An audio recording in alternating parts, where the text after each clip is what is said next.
क्या इसका क्या फीचर होता है सिलेक्टेबल मार्कर के अलावा? बोलो। तीसरा क्या? ऑटोनोमस रेप्लिकेशन, तो यहीं पे हो गया ना, ऑटोनोमस रेप्लिकेशन की बात। और कोई भी प्रॉपर्टी होती है? बोलो। Autonomous replication, selectable marker, must be trans, कोई और फीचर है? कोई और फीचर जिसकी वजह से इसको यूज़ किया जाए वेक्टर? ठीक है। और बाकी हमने देखा था कि ट्रांसफॉर्मेंट को नॉन ट्रांसफॉर्मेंट से सेपरेट करना हो तो जिस जीन में हम डिजायर डीएनए डालते हैं उसको नहीं, बल्कि जिस जिसमें नहीं डालते हैं उससे हम ट्रांसफॉर्मेंट को non ट्रांसफॉर्म, और ट्रांसफॉर्मेंट को रिकॉम्बिनेंट से हटाना हो, सेपरेट करना हो, तो किसमें कौन सा यूज करेंगे? जिसमें हम डिजायर डीएनए डालते हैं वही वाला एंटीबायोटिक यूज करेंगे। याद करो ये सब। लेकिन इसको using PBR as a vector, as a PBR 322 as a vector, what is challenge? So we have to use how many plates? 2 plates. And it is a cumbersome process. cumbersome procedure. याद करो ये सब हमने बताया था। तो आपके book में लिखता है कि देखो ये है, सब लोगों को पीवीआर 322 एकदम टिप्स पे होना चाहिए। कौन सा? Tet R. ये कौन सा? Amp R. और ये कौन सा? R O P. और ये कौन सा? O R I. और ये कौन सा? E C H, Eco R one. 11 बार बार बनाना चाहिए आपको भी। इन 3 Bam H one, Sal one. एकदम इतना आपके दिमाग एकदम हमसे तेज आपका बन जाना चाहिए। P S T one, P B U one. ठीक है। और बाकी ये क्या चीज़ है सबको मालूम है, एट R, M R, R O P, O R I.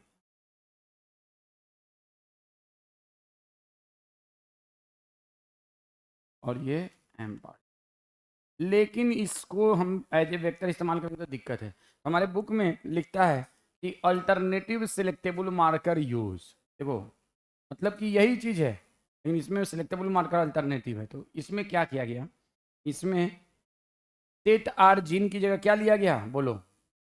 What the thing taken alternative? ये तो हो गया पीबीआर 322।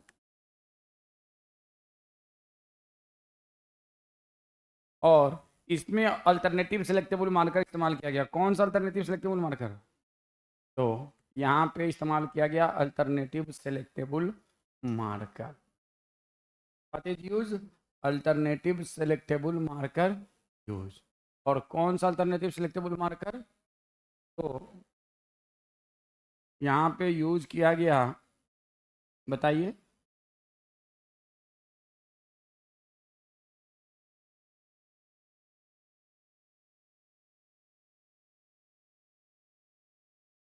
यहाँ पे यूज किया गया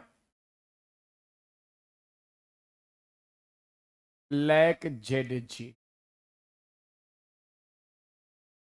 तो किसकी जगह आपसे पूछा जाए कि कौन किसकी जगह अल्टरनेटिव सिलेक्टेबल, तो टेटार्जिन की जगह अल्टरनेटिव सिलेक्टेबल मार्कर। तो आपसे पूछ दिया जाए what is alternative selectable marker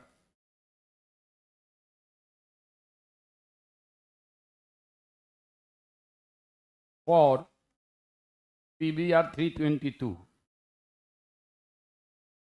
and for which, and for which. तो क्या होगा आंसर इसका? तो what is lacZ gene for which tet R gene. इसका आंसर क्या हो जाएगा? इसका आंसर हो जाएगा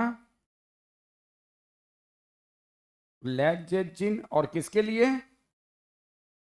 एंड फॉर टेट आर्जिन। देखो खाली इतना ही चेंज नहीं था, इसमें और भी बहुत सारे चेंजेस किए गए थे, लेकिन आपके बुक में सिर्फ इतना लिखा है। तो PBR 320, अब इसका नाम PBR 322 नहीं दिया गया, ये भी यूनिवर्सिटी ऑफ कैलिफोर्निया में बना था, बाद में इसको बनाया गया, तो इसका नाम दे दिया गया। अब पता नहीं इन्होंने बनाया था किसने बनाया था, PUC। और PUC भी कई सारे थे, उनमें जो मोस्ट कॉमनली यूज हुआ 8 and 18। हालांकि ये नाम आपके बुक में नहीं है, ये नाम आपके बुक में नहीं है, लेकिन इसका नाम जो अल्टरनेटिव वेक्टर बनाया गया था उसका नाम क्या था, PUC, प्लाज्मिड फॉर्म्ड इन या made in University of California, formed और made in University of California, का नाम क्या था, प्लाज्मिड फॉर्म्ड और made in University of California. और ये जो है ना सेलेक्टेबल मार्कर के तौर पे, किसके मार्कर के तौर पे, सेलेक्टेबल मार्कर के तौर पे इसमें लैग जेट जीन था, ना कि टेट आर जीन था। अब देखो तो इसमें क्या फायदा हुआ, इसमें दो हमें प्लेट बनाने की जरूरत नहीं है, इसके कंपेयर में इसको यूज करना है जो vector was much easier, was much easier in compare to using PBR 322। Use of PUC 18 is much easier and not so much cumbersome as this. तो इसको अगर हम मान लो, अब हमारे पास एक कॉलोनी ऑफ बैक्टीरिया है, ये है कॉलोनी ऑफ बैक्टीरिया, क्या है, कॉलोनी ऑफ बैक्टीरिया। इस कॉलोनी ऑफ बैक्टीरिया को हमने बहुत सारे कॉपी बनाए हैं,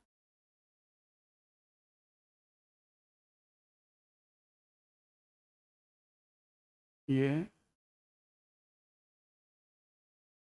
इकोलाई है, मान लो इकोलाई है, और इसकी बहुत सारी,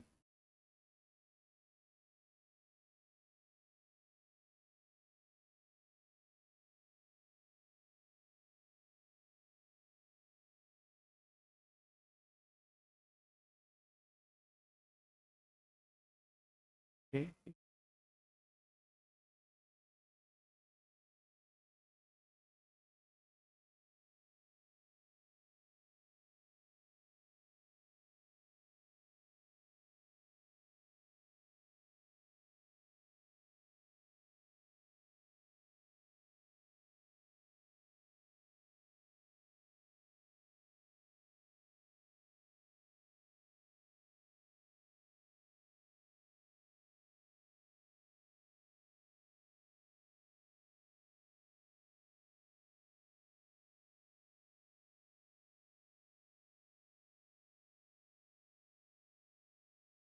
इन सब में डाल दिया, डालने की कोशिश की गई क्या, PUC 18। अब देखो हमारे पास दो तरह का PUC है, कितने तरह का PUC है, दो तरह का। हालांकि PUC में ये सब नहीं होता है, ये सब साइड भी हटा दिया जाता है। PUC में क्या होता है, सुनो मेरी बात ध्यान से, अगर जान लो, ये हालांकि आपके बुक में नहीं है, there is a multiple cloning sites for within lacZ gene, multiple, एक नहीं दो नहीं, 50 क्लोनिंग साइट होता है लैक्जेट जीन में। लैक्जेट जीन में बहुत सारे क्लोनिंग साइट्स होते हैं, ये सब क्लोनिंग साइट्स, लेकिन सेम रेस्ट्रिक्शन के लिए, अलग अलग के लिए, अलग अलग के लिए, सेम नहीं, different for different R E there are multiple cloning sites. Cloning site is other name of recognition sequence, palindromic sequence, तो इसके पास मल्टीपल क्लोनिंग साइट्स होता है। बात समझ में है। अब हमारे पास दो PUC, एक ये और दूसरा ये। इस PUC में हमने अपना मनचाहा जीन लिंक्ड कर दिया, यहाँ पे क्या कर दिया, मनचाहा, मनचाहा जीन मतलब जीन ऑफ इंटरेस्ट या फॉरेन जीन या एलियन जीन या DNA टेम्पलेट या लिंक्ड DNA या और भी कोई पैसेंजर DNA इंसर्ट इसमें डाल दिया। तो अब ये बताओ, ये वाला PUC क्या कहलाएगा, नॉन रिकॉम्बिनेंट PUC। ये कौन सा PUC कहलाएगा, नॉन रिकॉम्बिनेंट PUC। और ये वाला कौन सा है, रिकॉम्बिनेंट PUC। रिकॉम्बिनेंट के लिए दूसरा टर्म क्या इस्तेमाल होता है, बताया है, चाइमेरिक, लिख लेना, आया हुआ क्वेश्चन है, चाइमेरिक PUC। टर्म रिकॉम्बिनेंट के लिए दूसरा टर्म क्या इस्तेमाल होता है, चाइमेरिक, नॉन चाइमेरिक।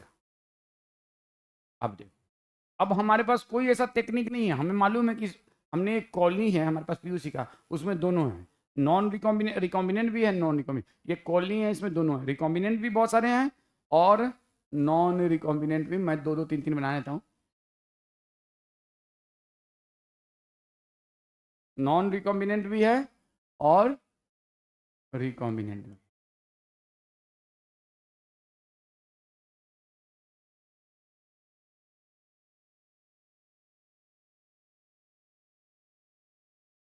अब देख, अब इसके मान लो इसके 50 कॉपी हैं, इसके भी 50 कॉपी हैं।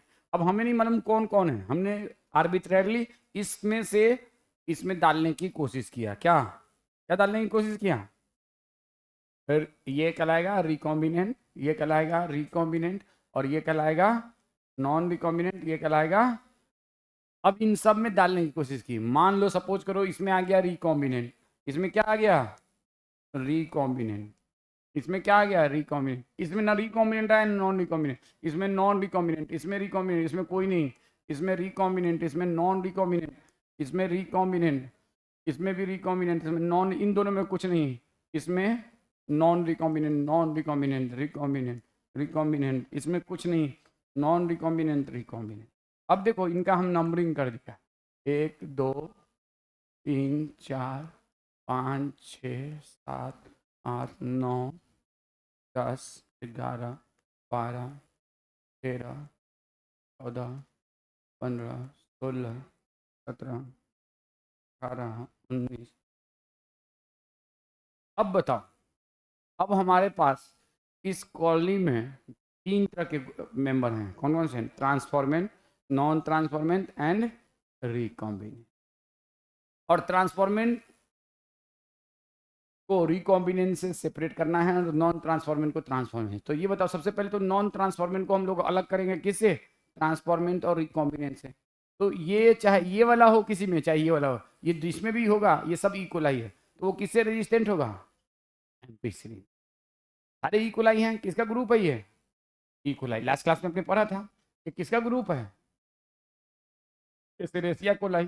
तो हमें ट्रांसफॉर्मेंट को और रिकॉम्बिनेंट से किसको हटाना है? Non trans. तो नॉन ट्रांसफॉर्मेंट हटाने के लिए हम क्या डालेंगे इसमें? एम्पिसिलिन। क्या डालेंगे? एम्पिसिलिन डालेंगे, क्योंकि इन दोनों में चाहे ये हो या ये हो, एम्पिसिलिन तो इंटैक्ट है ना। एम्पिसिलिन में कोई चेंज है? बोलो भाई, is there any change in ampicillin? तो अगर हम एम्पिसिलिन डालेंगे तो इसमें कौन कौन मारा जाएगा? बोलो भाई, कौन कौन मारा जाएगा? सेकेंड नंबर मारा जाएगा, पांचवा नंबर मारा जाएगा, सातवां नंबर भी मारा जाएगा, 12 13, और कौन मारा जाएगा? 18 का, अच्छा 18 नंबर, और कोई 19 नंबर, ये सब मारा जाएगा। और भी कोई है? ये सब मारा जाए। तो फाइनली हम लोगों ने नॉन ट्रांसफॉर्मेंट को ट्रांसफॉर्मेंट से या रिकॉम्बिनेंट से सेपरेट करने के लिए हमने कौन सा एंटीबायोटिक का इस्तेमाल किया? तो आपसे अगर एक स्टेटमेंट रहे जो कि एकदम आ सकता है, आया नहीं हुआ है लेकिन आ सकता है, लेकिन बच्चे इसको गलत कर सकते हैं और करेंगे मैक्सिमम बच्चे। आपसे मैं कहूं, एक स्टेटमेंट लिखूं, for separation of non transformant and transformant,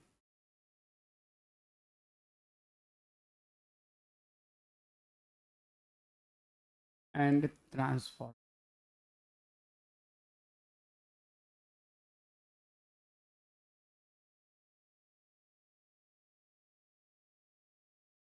which antibiotic can be used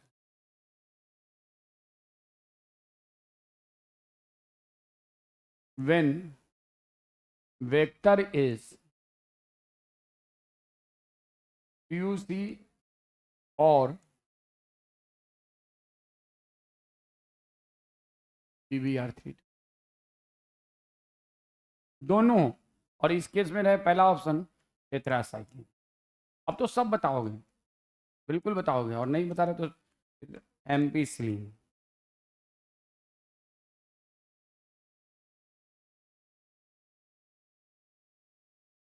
both, only tetracycline. क्या आंसर होगा?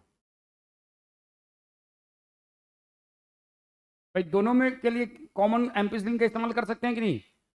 आंसर क्या हो जाएगा? एम्पिसिलिन। अगर दोनों का इस्तेमाल है तब। और अगर पीबीआर 322 खाली होता तो क्या होता? Both.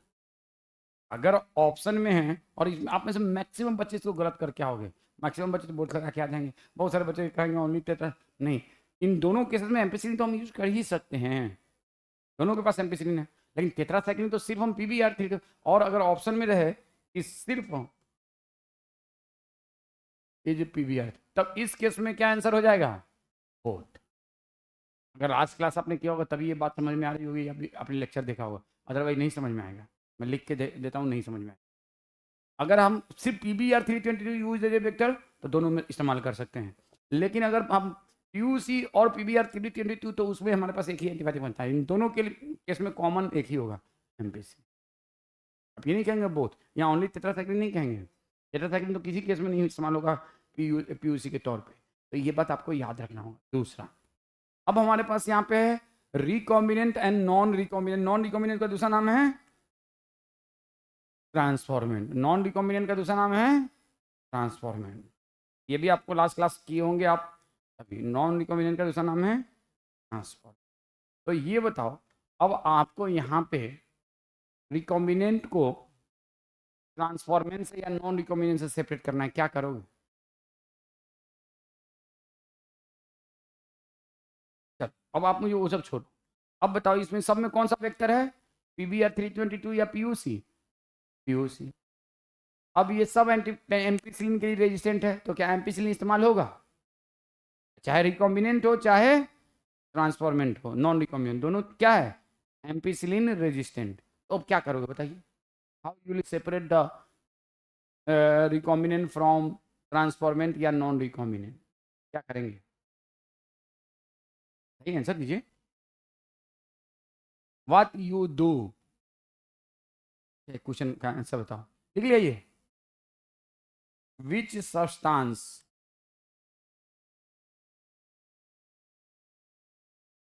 used for separation of recombinant from non-recombinant?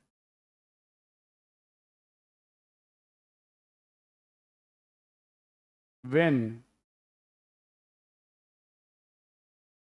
PBR 322 and PUC used, amen, respectively.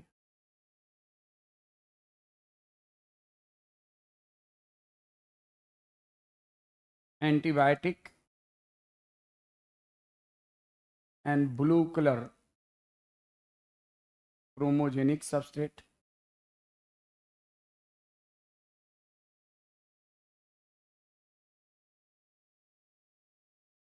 Antibiotic and colorless chromogenic substrate.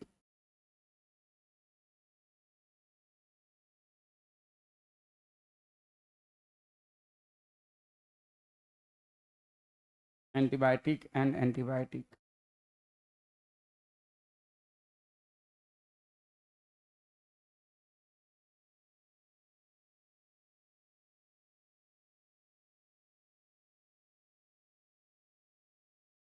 Non. बोलो। बी। बी सी कर रहे हो तुम लोग? बिल्कुल, B is the right answer. B is the right, B is the right answer. मैंने पहले इसीलिए कराया कि आपको याद रखना है। देखो, आपको याद है पीबीआर 322 में हम लोग किसका इस्तेमाल करते हैं? एंटीबायोटिक का, कि एंटीबायोटिक रेजिस्टेंस जीन का? एंटीबायोटिक का लास्ट क्लास में मैंने बताया था। और यहाँ पे एंटीबायोटिक का नहीं इस्तेमाल करते हैं, यहाँ पे हम किसका इस्तेमाल करते हैं? Chromogenic subset. क्रोमोजेनिक सबसेट का नाम सुना है? क्या होता है? What is chromogenic subset? Chroma मतलब कलर, जेन मतलब जनरेशन। ऐसा सबस्ट्रेट, ऐसा सब्सटेंस को कलर को अटेन कर ले, उसको क्या कहते हैं? क्रोमोजेन। खुद कलरलेस है, मान लो सबको सी जैसे कलरलेस, और मैंने इस पर कहा आछू, और ये चेंज हो गई ब्लू कलर में, सी इज अ क्रोमोजेनिक। इस पे जादू मारने पे ये ब्लू कलर की चेंज हो गई। तो सी इज सेल्फ कलरलेस एंड मैंने कहा अच्छे, ऐसे हो गई कलर। तो ये क्या कहलाएगी? क्रोमो। जिस सबस्टेट्स में कलर पैदा किया जा सके उसको हम क्या कहते हैं? Chromogenic substrate. होता क्या है, आपको लिख लेना चाहिए क्वेश्चन। आपको ये बुक में शायद इस तरह के क्वेश्चन मिलना मुश्किल है, लेकिन नीट में आते हैं और हर साल आते हैं। ऐसा नहीं है, नए क्वेश्चन ही आते हैं और नए क्वेश्चन में कोई बहुत कुछ होता नहीं है। बस ये होता है कि आप लोग नए क्वेश्चन के लिए तैयार अपने आप को नहीं रखते हैं। आप लोग सोचते हैं हम जो किया है वही आए, ठीक है? ऐसा पॉसिबल नहीं है कि वही है। सबसे पहले हम लोग क्या करेंगे, टेस्ट ट्यूब लेंगे और उस टेस्ट ट्यूब में क्या रखेंगे? Chromogenic substrate. अब इसमें तो हम ग्रीन कलर का, इसमें कलर नहीं होता है, ये कलरलेस होता है, पानी के जैसा, transparent, no colour, colourless substrate. और इसी कलरलेस सबस्ट्रेट को हम क्या कहते हैं? Chromogenic substrate.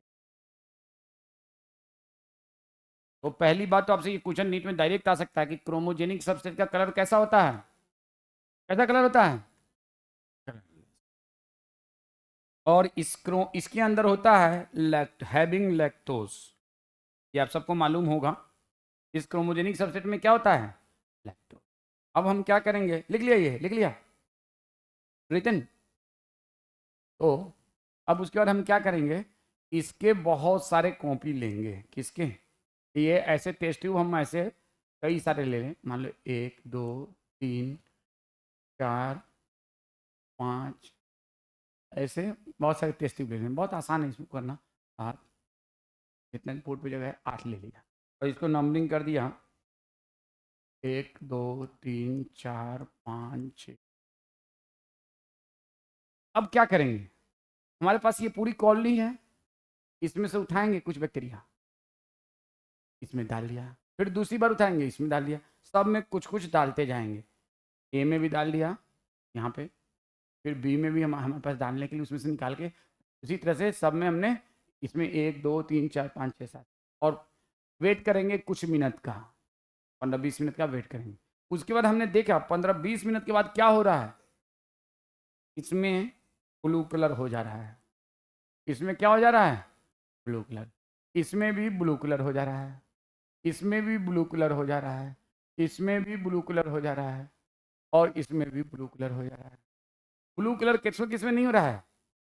तो 1 नंबर में, 4 नंबर में, और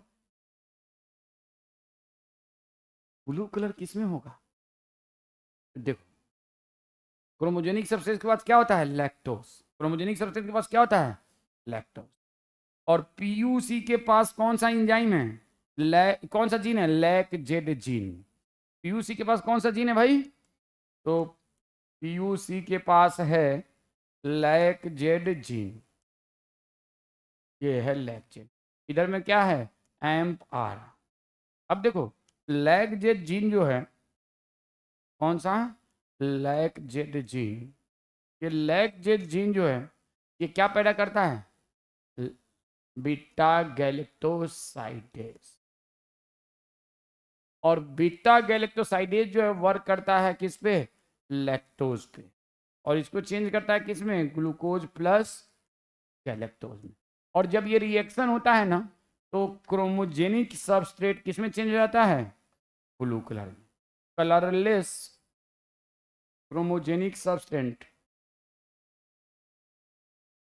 इसमें चेंज हो जाता है। जब अगर ये टूटेगा तो ये चेंज हो जाएगा ब्लू कलर। तो बताओ, ब्लू कलर में किसमें टूटा? तो सेकेंड में, थर्ड में, फिफ्थ में, सेवेंथ में, एट्थ में। मतलब कि इन सब में लैक्जेट जीन जो है इंटैक्ट है। लैक्जेट जीन में हमने कोई छेड़छाड़ नहीं किया है। तो इन सब में क्या है? तो ये सारे क्या होंगे? नॉन रिकॉम्बिनेंट में होगा ब्लू कलर या रिकॉम्बिनेंट में? बोल भाई। ए बकलोलो, ये बताओ, लैक्जेट जीन इसमें है ना इंटैक्ट? इसमें तो हमने घुसेड़ दिया है अपना, इसमें तो घुसेड़ दिया है अपना, तो ये तो इनएक्टिव हो गया जीन ना। तो इसमें से लैक्टोज पैदा होगा, इसमें से लैक्टोज पैदा होगा, इससे तो होगा। तो नॉन रिकॉम्बिनेंट कलर को चेंज करेगा या रिकॉम्बिनेंट ब्लू कलर कराएगा? नॉन रिकॉम्बिनेंट कराएगा या रिकॉम्बिनेंट ब्लू कलर कराएगा? Non recombinant. तो बताओ, इसमें नॉन रिकॉम्बिनेंट कौन कौन सा है जिसमें जिसमें ब्लू कलर हो गया? तो second number non recombinant, third number non recombinant, fourth नहीं, fifth number non recombinant, six number non रिकॉ नहीं, हाँ, सेवन नंबर नॉन रिकॉम्बिनेंट। और रिकॉम्बिनेंट कौन कौन सा हो गया बोलिए? रिकॉम्बिनेंट और रिकॉम्बिनेंट और रिकॉम्बिनेंट। तो इस तरह से रेते में दो प्लेट तैयार नहीं करना, खड़ा खड़ा खड़ा डाला 5-10 मिनट में अपने आप, तो हमको पता चल गया कि इसमें रिकॉम्बिनेंट। तो यहाँ पे हम रिकॉम्बिनेंट को नॉन रिकॉम्बिनेंट से सेपरेट करने के लिए किसका इस्तेमाल किया है? क्रोमोजेनिक। और ये सिर्फ क्या होता है? कलरलेस। लेकिन जब इसमें अगर बीटा गैलेक्टोसाइडेज एंजाइम आएगा तो ये इस बात को रिपोर्ट करेगा कि इसके पास लैक्जेट जीन है। इसीलिए बीटा गैलेक्टोसाइडेज को हम कौन सा एंजाइम कहते हैं? Reporter enzyme. कौन सा एंजाइम? ये रिपोर्ट करता है कि लैक्जेट जीन काम कर रहा है। आपके एनसीईआरटी में क्वेश्चन आंसर में देखो, रिपोर्टर एंजाइम क्वेश्चन पूछा है। देखो क्वेश्चन आंसर में तीसरा या चौथा क्वेश्चन होगा, मुझे याद नहीं है कौन सा क्वेश्चन है। इसी चैप्टर में क्वेश्चन आंसर में रिपोर्टर तीसरा या चौथा होगा क्वेश्चन। रिपोर्टर एंजाइम कौन सा क्वेश्चन है? 9 नंबर जो भी है रिपोर्ट। तो presence of beta galactosidase ensure that lactate gene is intact, there is no छेड़छाड़ in the lactate gene। हाँ, इसीलिए हम इसको कौन सा एंजाइम कहते हैं? Reporter enzyme. Beta galactosidase is and this gene is known as reporter gene, also act as a selectable marker for separation of recombinant from non recombinant। तो ये आपको लिख लेना चाहिए कि beta galactosidase is a reporter enzyme and it report about non recombinant या recombinant, it report about non recombinant।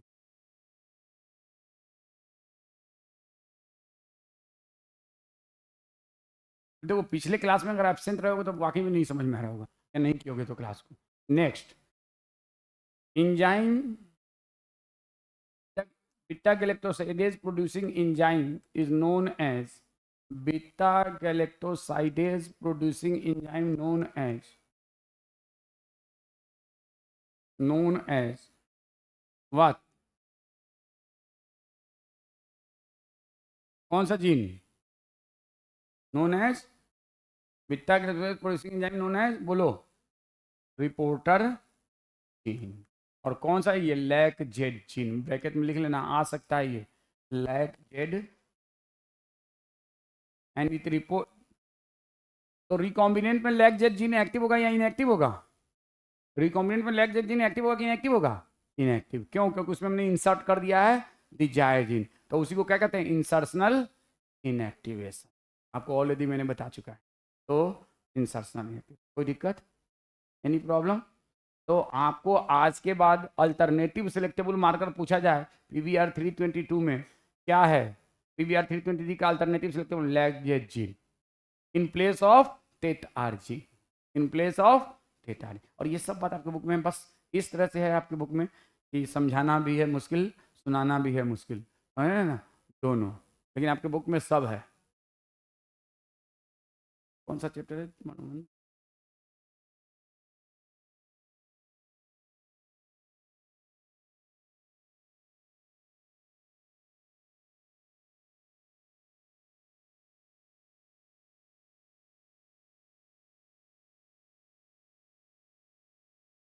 लिख लो जल्दी से, beta galactosidase is a reporter enzyme and it report about non-recombinant beta galactose producing enzyme known as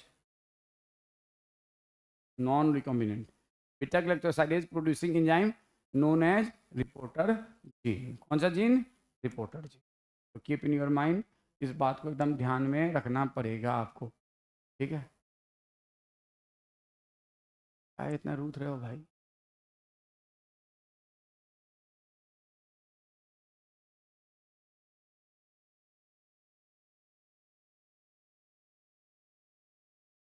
क्या हो गया?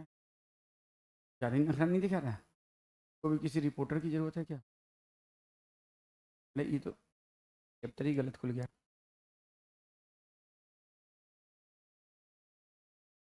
ना ये नहीं होगा।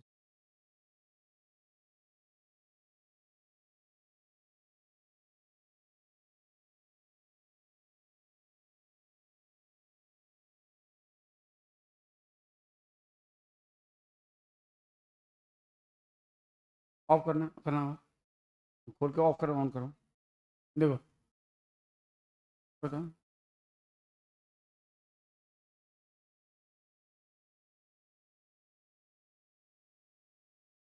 देखो, selection of recombinant due to inactivation of antibiotic is a cumbersome process because it requires simultaneous plating on two plates having different end. Therefore, alternative selectable have developed which differentiate recombinant from non-recombinant on the basis of ability to produce color in the presence of chromogenic substrate. और chromogenic substrate itself is a color या colorless, colorless. ये बात आपके book में directly शायद नहीं लिखा है.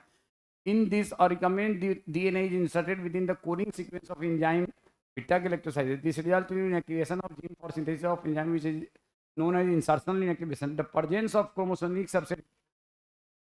The presence of a chromogenic substrate give blue color in colony if the plasmid bacteria does not have insert, मतलब non-recombinant. Presence of insert result into insertional inactivation of the beta-galactosidase gene, and the colony do not produce any color and remain colorless. And it is recognition of recombinant. कोई दिक्कत? अब मैं आपसे ये बताओ, हमारे पास ये है PBr 322 और ये है PUC और ये है PBr, ठीक है, नो पे. इसको हमें इसमें भेजना है ई कोलाई में. कैसे भेजोगे बोलो भाई? इस ई कोलाई में कैसे भेजोगे? कैसे? How will you send? ये बात भी आपके बुक में है. How will you send? कैसे भेजोगे? एग्रोबैक्टीरियम ट्यूमिफेसियंस के जरिए, रेट्रोवायरस के जरिए, बैक्टीरियोफेज के जरिए, किसी जरिए. आपसे मैं क्वेश्चन पूछ रहा हूँ, how these vector send into host with the use of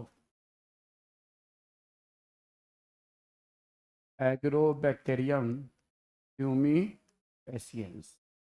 दूसरा, with the use of retrovirus, with the use of bacteriophage,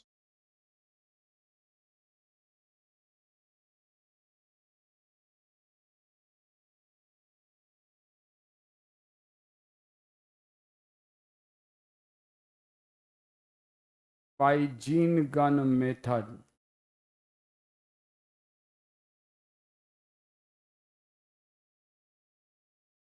by micro injection,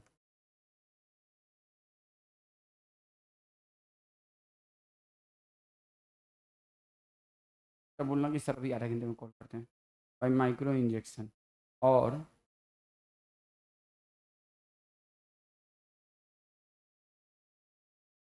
by making host competent.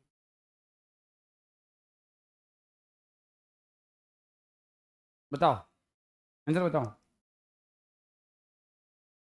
All तो नहीं होगा, बिल्कुल नहीं होगा, बिल्कुल नहीं होगा. ऑल तो होगा नहीं. Choose correct. तो तुम्हारे से शुरू करते हैं. ऑल एक में, ए में ऑल, बी में 5, 4 मेथड, बाई 3 मेथड, 5. बोलो. मैं यही तो कह रहा हूँ, तुम लोग सिर्फ रीडिंग मारना एनसीईआरटी समझते हो. सिर्फ रीडिंग मारना एनसीईआरटी नहीं है. और जहाँ क्वेश्चन घूमेगा आप उससे ज़्यादा मैक्सिमम चांसेस गलती करो. इनमें से कौन कौन सा मेथड? By 1 method. चलो एक और ऑप्शन लेते हैं. By only one method. अभी 5 ऑप्शन वाले नहीं लिखे तुम लोग के दिमाग को बढ़ाने की। बोलो भाई, यूज ऑफ एग्रोबैक्टीरियम थिमिफिशियंस होगा? बिल्कुल नहीं, no, not at all. Agrobacterium tumefaciens में हमेशा टीआई प्लाज्मिन के जरिए भेजा जाता है, रेट्रोवायरस के जरिए बिल्कुल नहीं है, बैक्टीरियोफेज के जरिए बिल्कुल नहीं है। यस, इन तीनों अभी बताता हूँ कैसे क्या हो जाएगा। You must write. अब पहले सबसे पहले बाई मैकिंग होस्ट कॉम्पिटेंट। देखो ये ई कोलाई, अब आपने क्या किया, एक ई कोलाई बैक्टीरिया लिया, आपने ई कोलाई बैक्टीरिया लिया। अब ई कोलाई का सेल वाल है, suppose this is a cell wall. Cell wall is permeable और semi permeable? Cell wall is permeable और semi permeable? I don't know, you have to give the answer. You know botany much more than me. हाँ बोलो, permeable या impermeable या semi permeable या selective permeable? Cell wall is semi permeable, selective permeable, permeable, what is? लो भैया, इतना आसान सा आंसर भी आप नहीं दे रहे हो।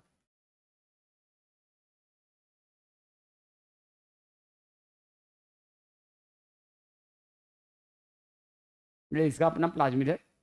अब यहाँ पे आपको भेजना है क्या, या तो PBr322 भेजना चाह रहे हैं आप इसमें, या भेजना चाह रहे हैं आप PUC। कैसे भेजेंगे? देखो हमारे पास ये तीनों तरीका है। हम सबसे पहले लास्ट वाले थे, बाय मेकिंग होस्ट कॉम्पिटेंट। अगर जनरली देखो कोई भी बाहर का DNA सेल के अंदर नहीं आएगा। क्यों नहीं आएगा?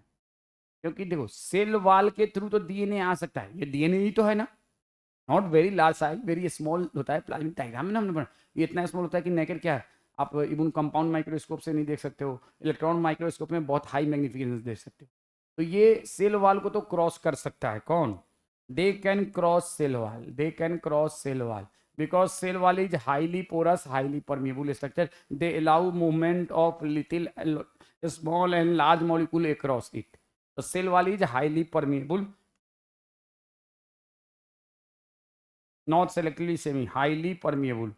अरे भाई ये लिविंग थोड़े है सेल वाल, नॉन लिविंग है। Cell wall is non living, highly secondary metabolites है, परमिएबल स्ट्रक्चर। तो अगर हमने क्या किया, एक बोतल लिया, उस बोतल में क्या किया, ई कोलाई डाल दिया, इसी में डाल दिया PBr322। तो PBr322 या PUC आसानी से सेल वाल के जरिए इसमें अंदर आ सकता है, लेकिन सेल मेम्ब्रेन नहीं जाने देगा। क्यों? क्योंकि सेल मेम्ब्रेन का जो स्ट्रक्चर है ना वो है फॉस्फोलिपिड बाइलेयर। सेल मेम्ब्रेन का जो स्ट्रक्चर है वो क्या है? Phospholipid bilayer. अब देखो फॉस्फोलिपिड बाइलेयर का मतलब क्या होता है, आप सबने पढ़ रखा है बायोमोलिक्यूल में। तो फॉस्फोलिपिड बाइलेयर का मतलब होता है ये,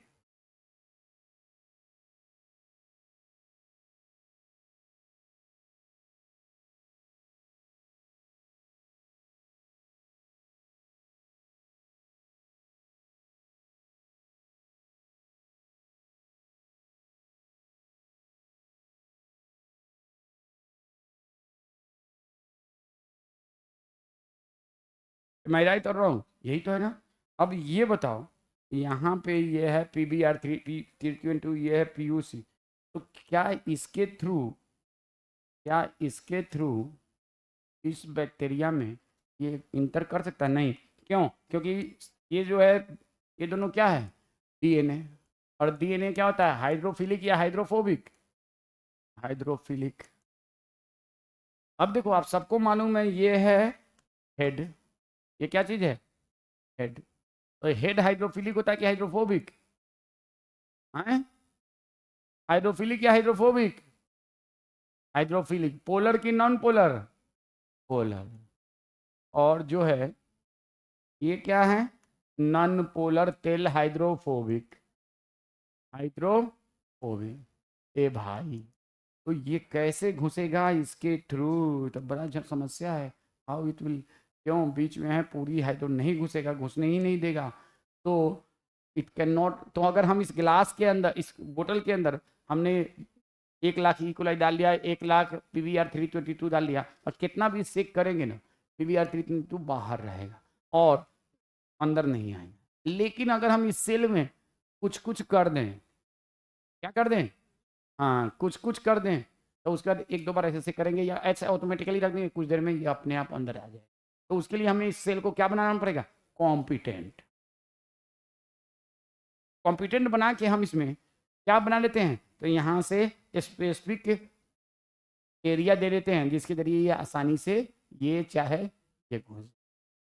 तो कॉम्पिटेंट बनाना पड़ेगा हॉस कॉम्पिटेंट, और उसके लिए हमको क्या करना पड़ेगा, हमें एक मेथड का इस्तेमाल करना पड़ेगा। How you make the host competent so that it can take the foreign DNA directly from environment. सुनो, how can one make host cell competent so that it directly take DNA from outside.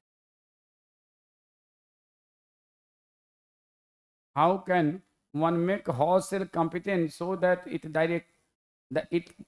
can directly take, it can, लिख लेना ये question, it can directly take DNA बिना किसी दूसरे के जरूरत के फ्रॉम आउटसाइड। अगर हम दोनों को एक साथ रख देंगे, तुम लोगों ने पढ़ा होगा ना वो वाला एस और आर वाला की heat killed S Streptococcus pneumonia और लाइव आर न्यूमोनिया को रख दिया तो इसने उसको ट्रांसफॉर्म कर दिया। वहाँ पे हम किसी चीज़ दूसरी चीज़ का इस्तेमाल करते हैं, वो अपने आप डायरेक्टली ले लेता है ना, और बैक्टीरिया जो है डायरेक्टली DNA को बाहर से लेता है और अपने कैरेक्टर को ट्रांसफॉर्म कर लेता है। तो यहाँ पे ये डायरेक्टली नहीं लेगा, क्यों नहीं लेगा, तो यहाँ पे रीजन है, और रीजन क्या है, ये है हाइड्रोफिलिक। वहाँ पे भी आपके दिमाग में आ सकता है, छोड़ो बताओ। तो ये हमें इसको हीट शॉक मेथड के जरिए, तो इसका आंसर होगा हीट शॉक मेथड। और मैं आपको बता दूं, ध्यान से कान खोल के सुन लो, इन सब के जरिए अगर हमें DNA भेजना है ना, इन सब मेथड के जरिए, तो do not need heat cell, do not need, no need of making competent. ये आपके बुक में मैं अभी दिखाऊंगा, no need of making competent. इसमें हमें कॉम्पिटेंट बनाने की जरूरत नहीं है इनमें से कोई से भी मेथड में।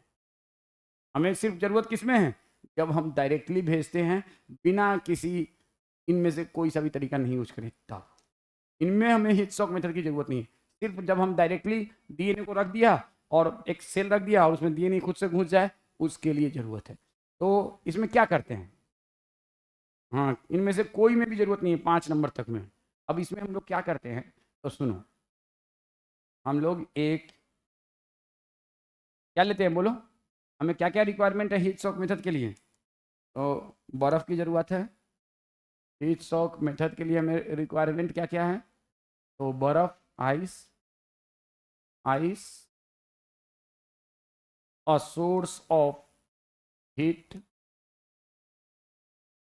और डाइवैलेंट, और नहीं डाइवैलेंट कैटायंस लाइक कैल्शियम और मैग्नीशियम, और थोड़ा सा सब्र, वो नहीं लिखेंगे, थोड़ा सा पेशेंस, 3 चीज़ की ज़रूरत है, और एक थोड़ा सा पेशेंस। वो पेशेंस तो आपको ज़िंदगी में हर स्टेज पे रखना, ज़िंदगी में कामयाबी चाहिए, patience is the first and foremost thing.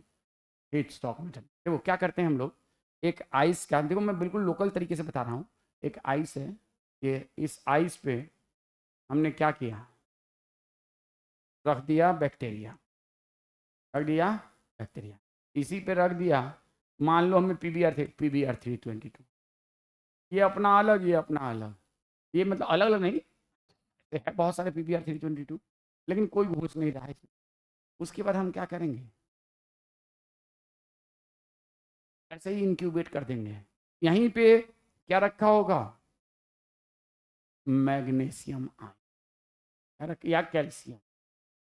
अब ये बताओ, इन सब पे जो पोलर हेड है उस पर डेल्टा माइनस नेगेटिव चार्ज होगा कि नहीं। डेल्टा माइनस कैसे लिखते हैं, ऐसे लिखते हैं कि ऐसे लिखते हैं, ये वाला ऐसे लिखते हैं, हाँ चलो ठीक। तो इन सब पे क्या रख दिया हमने, ये सब निगेटिवली चार्ज है, तो ये सब डेल्टा माइनस, ये सब क्या है, डेल्टा माइनस डेल्टा।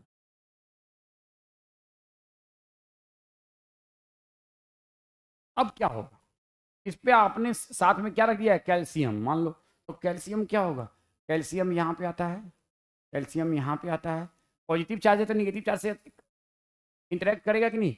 अब देखो कैल्शियम इटसेल्फ इज मतलब वो उसमें कम तो रहे, वो तो पूरा पूरा कैल्शियम है, तो क्या करेगा, दो पे एक साथ ऐसे कैल्शियम, इन दोनों के बीच में और इन दोनों के बीच में एक कैल्शियम आ गया। अब ये कैल्शियम फिर भी ओवरऑल ज़्यादा पॉजिटिव चार्ज होगा, इन दो को न्यूट्रलाइज कर रहा है, फिर भी ओवरऑल कैल्शियम है greater impact because completely deep cation और इट इज पार्शियल कैटायन, ऐसे कैल्शियम होंगे। कुछ कैल्शियम अंदर भी चले जाते हैं बाई कैल्शियम आयन चला, और यहाँ पे भी ऐसे। अब ये ऐसे आके कैल्शियम इसमें अटैच है, तो इससे क्या हो गया, कुछ नहीं हुआ।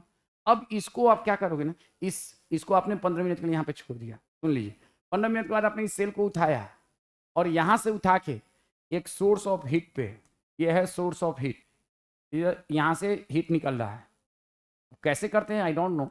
यहाँ पे आपने इस सेल को लाके for a fraction of 1 second, मान लो समझ लो 0.0001 सेकेंड के लिए इसके सामने ला के रखा। जैसे सामने ला के रखेंगे, ये बताओ इसके जितने भी मॉलिक्यूल इससे अटैच हैं सब में मोटिलिटी बढ़ जाएगी कम हो जाएगी, बढ़ जाएगी, और ये दोनों एक दूसरे को रिपेल कर रहा होगा, तो रिपल्सन पहले दोनों भागना चाह रहा था लेकिन जमा हुआ था, जैसे टेम्परेचर 42 डिग्री से ये रिपेल होगा, ये इधर जाएगा, ये इधर जाएगा, ये इधर जाएगा, ये इधर जाएगा, बीच में क्या क्रिएट होगा, ट्रांजिएंट पोर, क्या क्रिएट होगा, ट्रांजिएंट पोर, और इमीडिएटली बिल्कुल फटाक से वापस बर्फ पे डाल देंगे।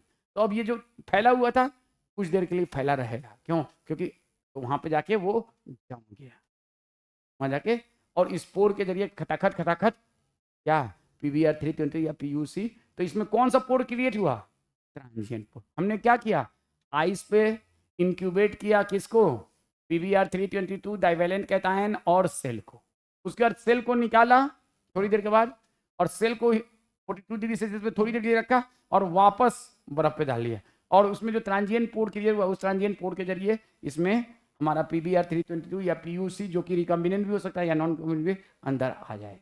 इसको हम कहते हैं हीट शॉक मेथड। तो हीट शॉक मेथड जब हमें बिना इनमें से कोई सा भी मेथड की जरूरत नहीं हो तब इस्तेमाल कर, अगर इनका इस्तेमाल करेंगे तो हीट शॉक मेथड की हमें जरूरत नहीं। समझ गए बात को, इनमें से किसी मेथड में हमें हीट शॉक की जरूरत नहीं है क्योंकि वो सब अपने आप होता है। तो heat shock method make the host cell competent enough so that it can take the foreign DNA directly without any add, without any। अब देखो आपके बुक में अगर आप पढ़ोगे तो देखो क्या लिखता है,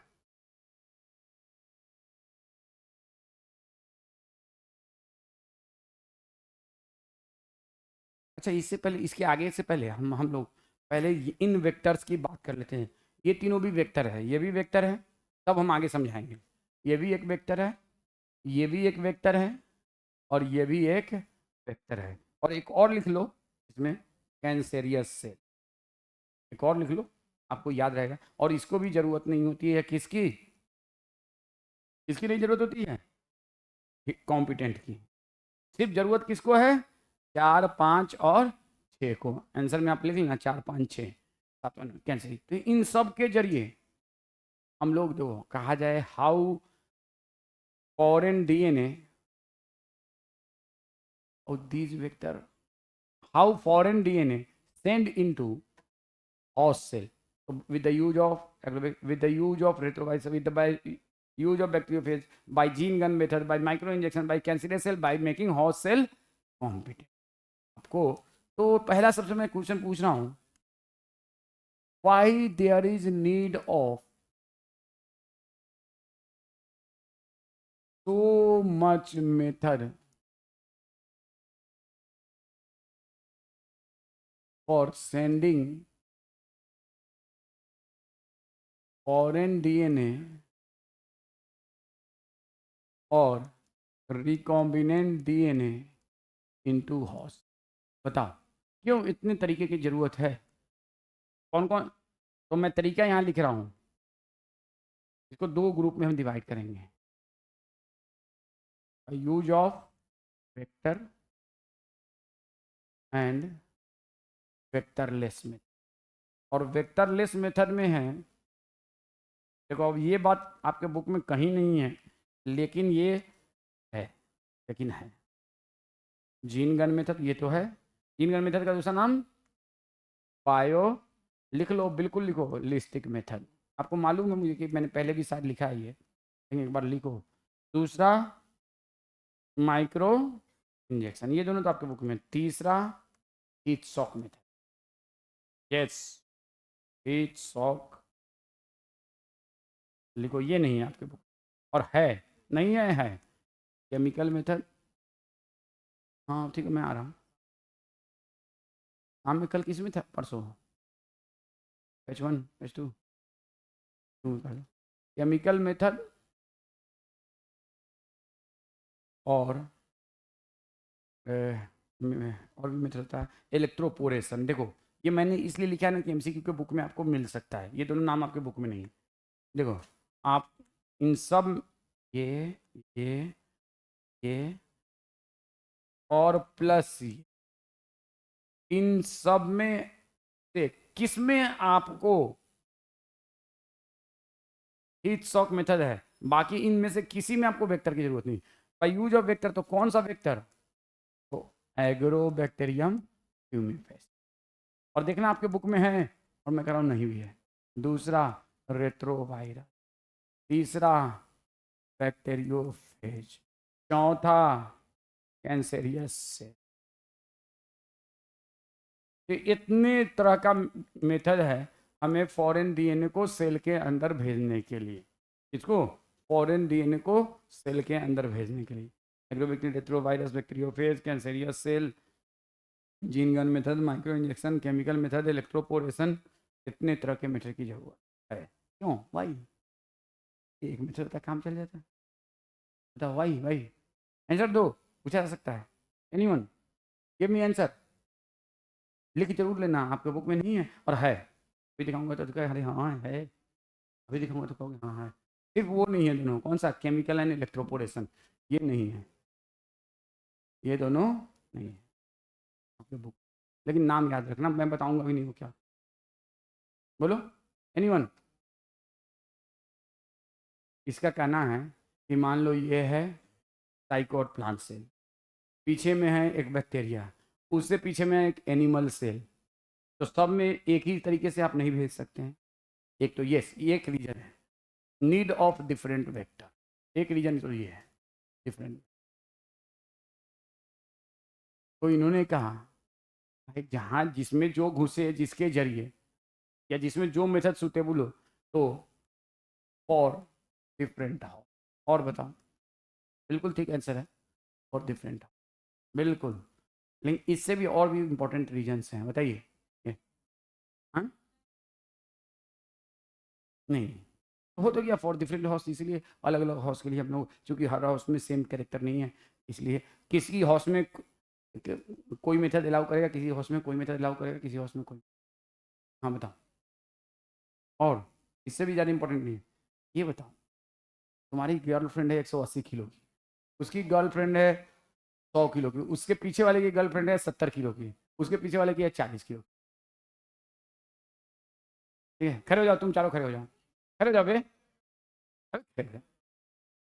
40 70 80 180, खड़े हो जाओ, खड़े हो जाओ 2 मिनट। अबे देख तेरे वजन के हिसाब से मैंने कम कर दिया है, खड़े हो जाओ। हाँ खड़े हो जाओ, अबे खड़े हो जाओ भाई, 1 मिनट खड़े हो जाओ, अबे खड़े हो जाए भाई, खड़े हो जाओ। अजीब लड़का है जब, अरे कभी नहीं जिंदगी में गर्लफ्रेंड बनेगा, फिर मैं बता दे रहा हूँ, शराब लग जाएगी, खड़े हो जा। हाँ बीवी भी नहीं बनेगी, हाँ खड़े हो जा।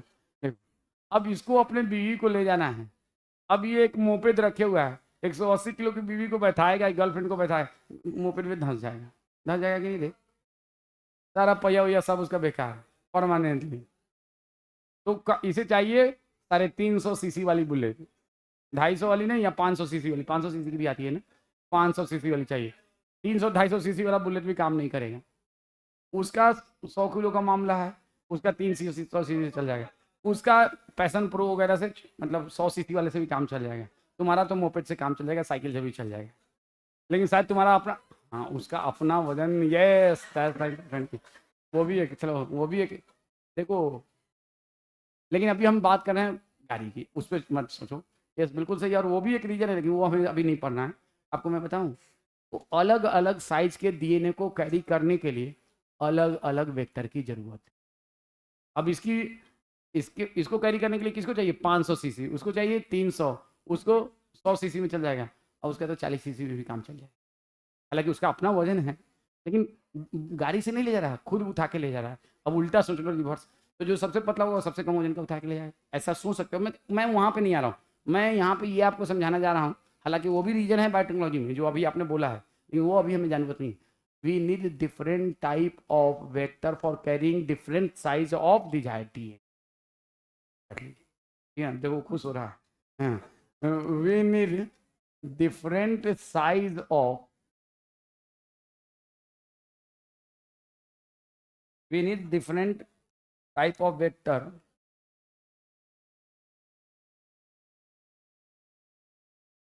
for carrying different size of DNA।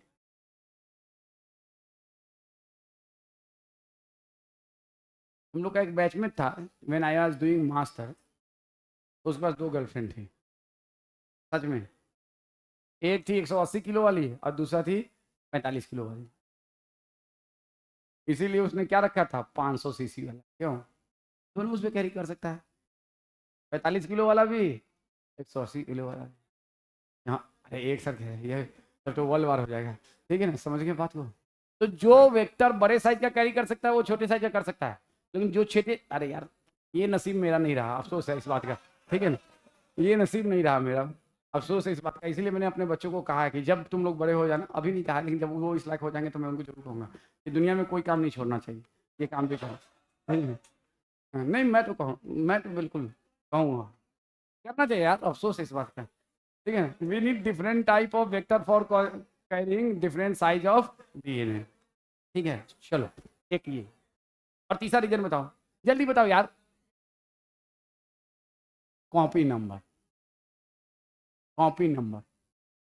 कोई वेक्टर 10 कॉपी बनाता है, कोई 20, कोई 50, कोई 100। और तुम लोग की दादी जो है 1920 वाले ज़माने की है, तो कितना पोता पोती चाहेगी, कम चाहेगी ज़्यादा चाहेगी? हाँ, 12-13 भी कम है, जितना हो जाए। ठीक है, धन भर से। हाँ, तो तीसरा रीजन है कॉपी नंबर। भाई कॉपी नंबर ही कौन डिसाइड करता है, डिजायर्ड डीएनए या वेक्टर? वेक्टर। जैसे आपने पढ़ा PBR322 पीयूसी, इन दोनों में अगर कंपेयर करो तो PUC have a little more copy number. और अगर आप PBR320 पीयूसी की जगह या किसी भी प्लाज्मिड की जगह आप अगर बैक्टीरियोफेज का इस्तेमाल करोगे तो बैक्टीरियोफेज है मच मोर कॉपी नंबर। तो कौन सा वेक्टर आप इस्तेमाल करना पसंद करोगे, जिसका कॉपी नंबर ज्यादा हो या जिसका कॉपी नंबर कम हो? जिसका कम। तो copy number vary from vector to vector. एक क्वेश्चन है आपके एनसीईआरटी में कि why bacteriophage is a better vector in compare to plasmid, बताओ। यह है आपके बुक में, एनसीईआरटी में है, वाई बैक्टीरियोफेज। क्वेश्चन है आपके बुक में, bacteriophage is better vector in compare to plasmid, in compare to plasmid। tell me, answer दे दीजिए, give me answer. Yes, bacteriophage है हाई कॉपी नंबर। एक तो ये आपके एनसीईआरटी में दिया है, एनसीईआरटी में जो दिया है आंसर इसका वो यही दिया है, बैक्टीरियोफेज है। दूसरा भी कोई रीजन है? यस, ये तो एनसीईआरटी में दिया है, high copy number in compare to any plasmid.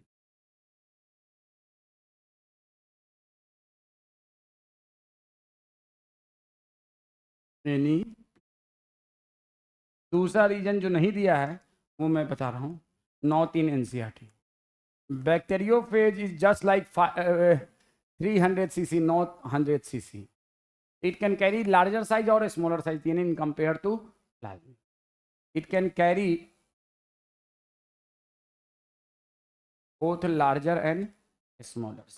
ये नहीं है, लेकिन दोनों याद रखना है, larger and smaller size DNA, larger size DNA, small तो अपने आप, larger size DNA in compare to, ये एनसीईआरटी में नहीं है, इन कंपेयर टू। तो देखो, सबसे पहले अगर मैं बात करूं फॉर डिफरेंट होस्ट, अब यहाँ पे सुनो, हमारे पास एक डाइकॉट प्लांट सेल है। कौन सा सेल है? Dicot plant. यहाँ पे हमारे पास है बैक्टीरिया, यहाँ पे हमारे पास है एनिमल सेल।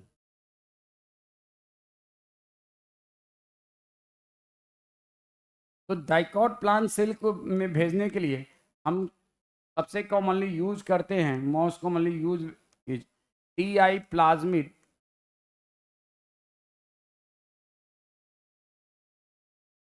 along with, देखो ये अजीब सा लैंग्वेज लग रहा होगा, एग्रोबैक्टीरियम ट्यूनिफेस, लिखो जल्दी से। बैक्टीरिया में बैक्टीरियोफेज, एनिमल सेल में रेट्रोवायरस और एंसेरियस, स्पेशली इन हुई में। हालांकि अब जब अगर मैं लिखूँ यहीं पे monocot plant cell, monocot plant cell, तो इसमें किसके जरिए? इनमें से किसी के जरिए नहीं। यहाँ पे हमें इस्तेमाल करना होगा जीन गन मेथड, और जीन गन मेथड इसमें भी इस्तेमाल हो सकता है। बाकी जीन गन मेथड इसमें भी इस्तेमाल हो, इसमें भी मोनोकॉट प्लांट सेल, बैक्टीरिया और डाइकॉट प्लांट सेल, और even in rare cases in animals use कर सकते हैं। अब यहाँ पे है माइक्रो इंजेक्शन। तो माइक्रो इंजेक्शन मेनली हम लोग इस्तेमाल करते हैं इसके, लेकिन it can be use for here, it can be use for, तो आपसे कहा जाए कि डिफरेंट मेथड की जरूरत है, लेकिन आप देखो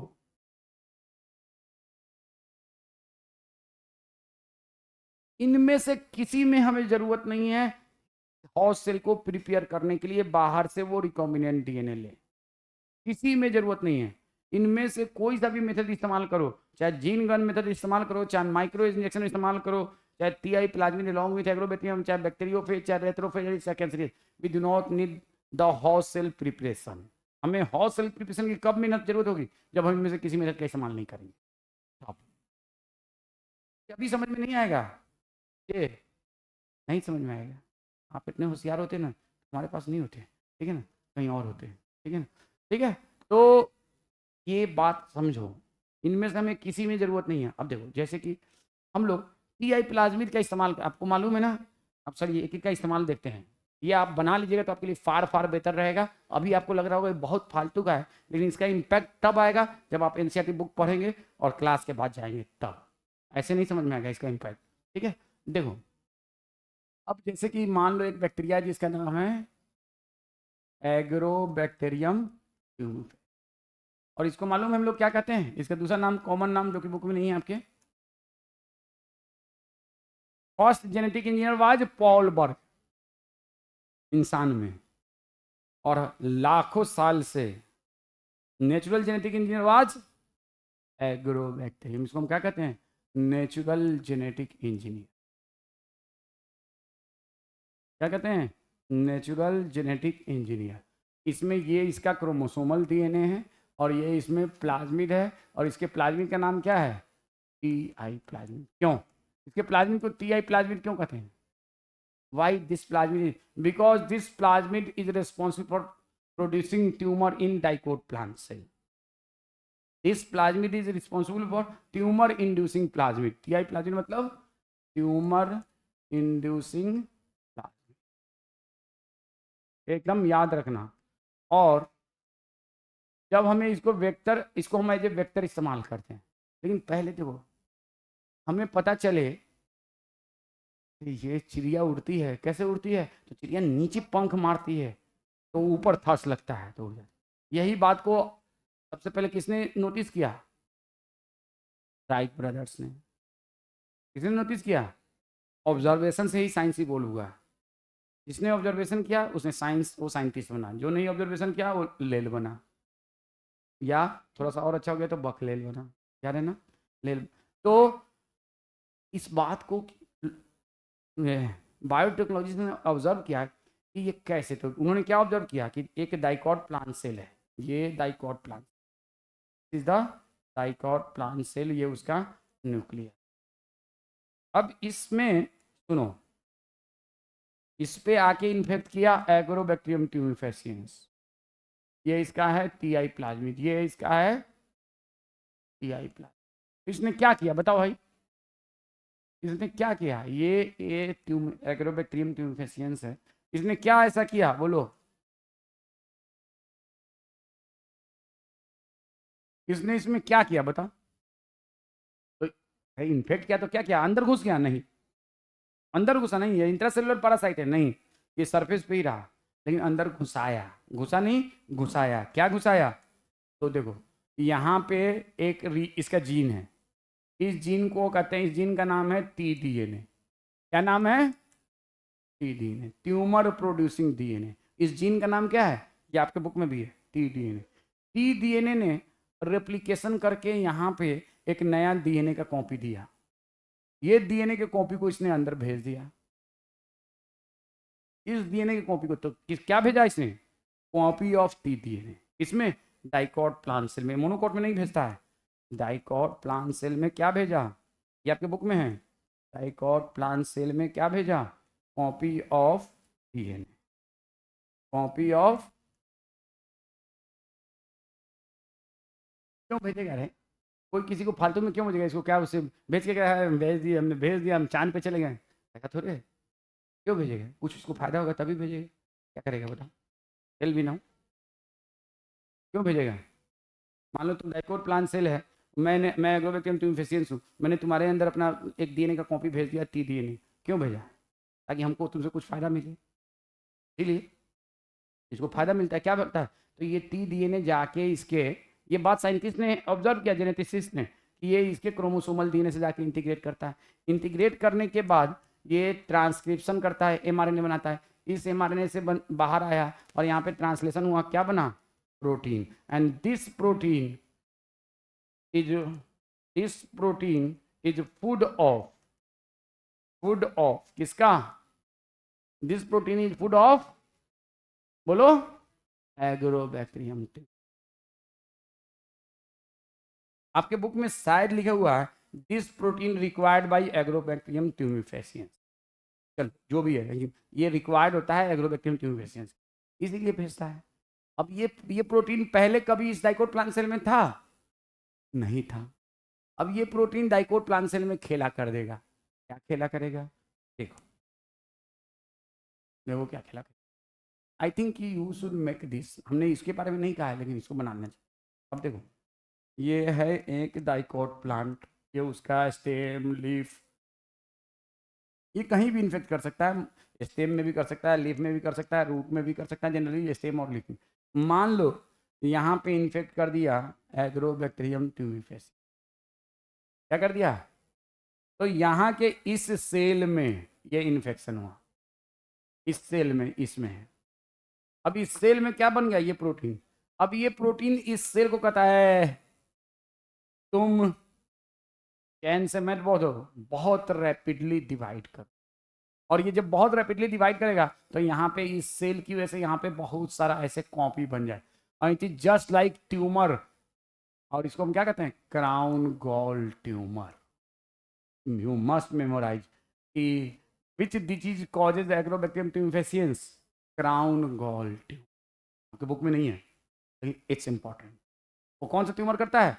तो agrobacterium tumefaciens is responsible for causing crown gall tumour in dicot plants. ये आपको एकदम लिखना चाहिए, रिस्पॉन्सिबल फॉर क्यों? क्योंकि जिस सेल में जाता है उस सेल को कहता है तुम बहुत रैपिडली डिवाइड करो, इसमें माइटोसिस को इंड्यूस कर देता है, rapid mitosis, responsible for crown gall tumour,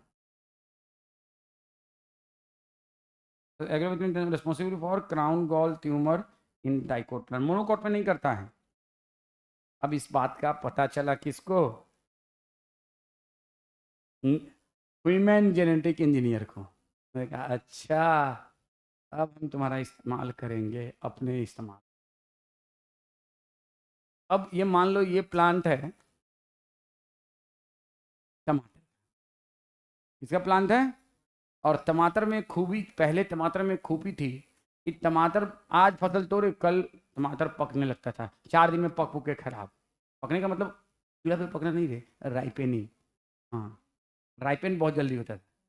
तो अरे टमाटर मोनोकोट है डाइकोट है, आई डोंट नो, डाइकोट प्लांट का नाम बोलो। हैं? आई डोंट नो, चलो टमाटर छोड़ो, आम का प्लांट तो डाइकोट है ना। तो ये आम का एक प्लांट है, मुझे नहीं मालूम मोनोकोट कौन है डाइकोट कौन है। ये आम आम का प्लांट है। अब आम का जो फल है ना वो बहुत जल्दी पक जाता है, उस जिस आम के बारे में। तो आपने तोड़ा आज, कल मार्केट में ले जा रहे हो, कल ही पक गया, एक दिन में नहीं बिका, सारा आम खराब। बिकना चाहिए तो कम से कम 3-4 दिन रहेगा, तो 3-4 दिन में सब बिक जाएगा। तो साइंटिस्ट ने कहा अच्छा रुको, हम इसका इस्तेमाल करते। साइंटिस्ट ने क्या किया, आप लोगों ने टोटी पोटेंशियल अभी नहीं पढ़ा होगा, मैं सुन लीजिए।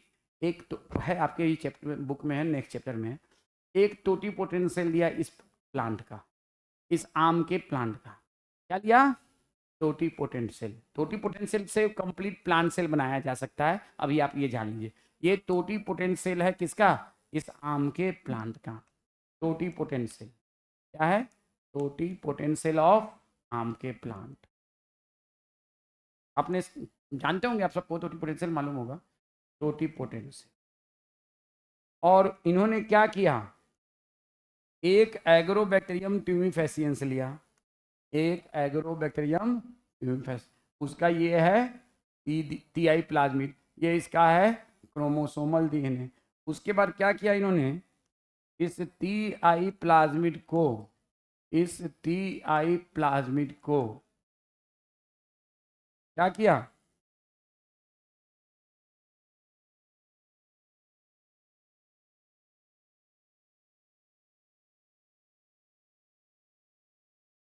वे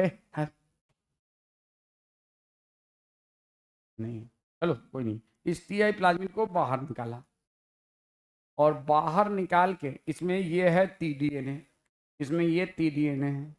इस टीडीएनए में इसने एक जीन डाला, एक जीन डाल दिया, और डिजायर्ड जीन। और वो डिजायर्ड जीन क्या था, तो वो इस आम के फल को जल्दी नहीं पकने देता था, वो डिजायर्ड जीन इसमें डाल दिया। साथ में इसमें डाल दिया एंटीबायोटिक रेजिस्टेंस जीन। दो चीज़ डाला जाता है, क्या क्या? एक तो एंटीबायोटिक रेजिस्टेंस जीन, और दूसरा अधिजायड। एंटीबायोटिक रेजिस्टेंस जीन क्यों डाला गया आप समझ रहे होंगे। और उसके बाद अब ये आ गया, पुरुष क्या था, ठीक है, ये आ गया, और चलो तुम जाओ, हम तुम्हारी। और उसके बाद इसको इन्होंने क्या किया, इस सेल में, कौन से सेल में? Agrobacterium tumi, Agrobacterium tumi. और क्या किया, सुनो ध्यान से, ये इसका क्रोमोसोमल डीएनए है, सबको मालूम है। उसके बाद क्या किया इन्होंने, इस पूरे को इन्फेक्ट कराया इस टोटी पोटेंशियल को। देखो एक बार समझ लोगे ना इसमें, यहाँ तो ये बताओ, ये तो अपने हरकतों से देखो, इंसान का चाल नहीं चेंज होता है, इंसान की फितरत चेंज नहीं होती, वैसे ही इस एग्रोबैक्टीरियम ट्यूमिफेसियंस का भी फितरत चेंज नहीं होगा। वो क्या करेगा, इसका कॉपी बनाएगा। ये कौन सा डीएनए था, टीडीएनए, इसका कॉपी बनाएगा, ये इसका कॉपी है। लेकिन इसके कॉपी में क्या है, इसके कॉपी में है desired gene plus antibiotic resistance. अब ये जो है इसमें आ जाएगा, ये इसमें आ जाएगा, और इसका चाल थोड़े चेंज होगा, भले चाहे इसमें कुछ आ जाए, देखो चाल वाले का चाल चेंज नहीं होता है, कभी चाल नहीं चेंज। ये फिर जाएगा कहाँ, अंदर में, किसके, इसके न्यूक्लियस में, और न्यूक्लियस में जाके इसके क्रोमोसोम से इंटीग्रेट होगा, और इंटीग्रेट होने के बाद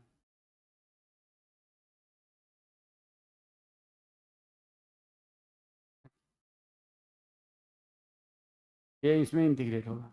इंटीग्रेट होने के बाद क्या करेगा, अगेन ट्रांसक्रिप्शन होगा। तो अब ये बताओ टी डीएनए इंटैक्ट है या उसमें हमने घुसेड़ दिया है, घुसेड़, तो टी डीएनए का कॉपी थोड़ी ट्रांसक्रिप्शन होगा। अब ट्रांसक्रिप्शन होगा इसमें, इसका, इसका डिजायर्ड डीएनए का आर से एमआरएनए बनेगा, एमआरएनए ऑफ इंटरेस्ट, और एमआरएनए बनेगा किसका, एंटीबायोटिक रेजिस्टेंस जीन का। अब ये बाहर आ गया और ये भी बाहर आ गया। अब इससे क्या बनेगा, इसमें डिजायर्ड प्रोटीन बनेगा, और ये डिजायर्ड प्रोटीन इस आम के जिस प्लांट में भी रहेगा उस प्लांट को पकने नहीं देगा, और इसमें क्या बनेगा, एंटीबायोटिक रेजिस्टेंस प्रोटीन। अब बताओ हमने एंटीबायोटिक रेजिस्टेंस जीन क्यों डाला, ताकि हम पता कर सकें ये प्लांट सेल ट्रांसफॉर्मेंट, ये टोटिपोटेंशियल ट्रांसफॉर्मेंट हुआ कि नहीं हुआ, उसके लिए एंटीबायोटिक रेजिस्टेंस जीन क्यों डाला, ताकि पता कर सकें कि ये ट्रांसफॉर्मेंट हुआ या नहीं हुआ। और डिजायर जीन किस लिए डाला, ये हमको चाहिए। अब इस प्लांट सेल से हम आम का पेड़ बना लेंगे, तो उस आम के पेड़ में जो फल आएगा वो जल्दी पकेगा कि देर से पकेगा, जल्दी पकेगा कि देर से पकेगा, देर से पकेगा कि जल्दी पकेगा, क्योंकि हमने एंटी राइपेनिंग जीन डाला है, देर से पकेगा ना। और एंटीबायोटिक रेजिस्टेंस जीन क्यों डाला है, एज ए सिलेक्टेबल मार्कर, ताकि उसके जरिए हम पहचान सकें कि ये बना कि नहीं बना। अब बताओ यहाँ पे हमने टी डीएनए का इस्तेमाल किया। अब ये टी डीएनए इसमें बीमारी करा रहा है या हमारी चाहत भरी चीजों को लेके जा रहा है, हमारी चाहत भरी चीजों को। अब ये T DNA no more virulent, no more pathogenic, it become non pathogenic and source of our desired DNA. इसीलिए इसको हम कहते हैं कि ये पैथोजेन है लेकिन ये डिसआर्म हो गया। इसको हम क्या कहेंगे, disarm pathogen carrying our desired DNA into. कोई दिक्कत, ये पैथोजन क्या कहलाएगा बेटा, डिसआर्म, कोई दिक्कत। और इससे वायरुलेंस खत्म हो गया कि नहीं हो गया, बीमारी भी नहीं कर रहा है, हमारा डिजायर्ड डीएनए भी लेके जाता है। और कुछ देर के बाद ये बैक्टीरिया मर जाएगा क्योंकि उसको खाना नहीं मिल रहा है, और इसके मौज आ जाएंगे। क्यों मौज आ जाएंगे, क्योंकि इससे जो आम का फल निकलेगा वो जल्दी पकेगा नहीं। तो इसलिए हम लोग एग्रोबैक्टीरियम, तो आपसे पूछा जाए एग्रोबैक्टीरियम ट्यूमिफेसिएंस में कौन से जीन को हम लोग इस्तेमाल करते हैं अपना डिजायर्ड डीएनए घुसाने के लिए, तो टी डीएनए को। कौन से जीन को इस्तेमाल करते हैं घुसाने के लिए डिजायर्ड डीएनए, तो टी डीएनए। और इसी प्रॉपर्टी को जान के हमने एग्रोबैक्टीरियम ट्यूमिफेसिएंस का इस्तेमाल करते हैं बहुत बार, बहुत सारे डाइकोट प्लांट सेल को, टोटिपोटेंट सेल को किसमें बनाने में, अपने हिसाब का सेल बनाने में, बाई सेंडिंग द डिजायर्ड। ये हो गया, ये मैकेनिज्म ऑफ एक्शन समझ में आ गया। इट्स वेरी इंपॉर्टेंट, आपको आना चाहिए, नेक्स्ट चैप्टर में बहुत इस्तेमाल है इसका। बीटी कॉटन, इसके इस्तेमाल से agrobacterium.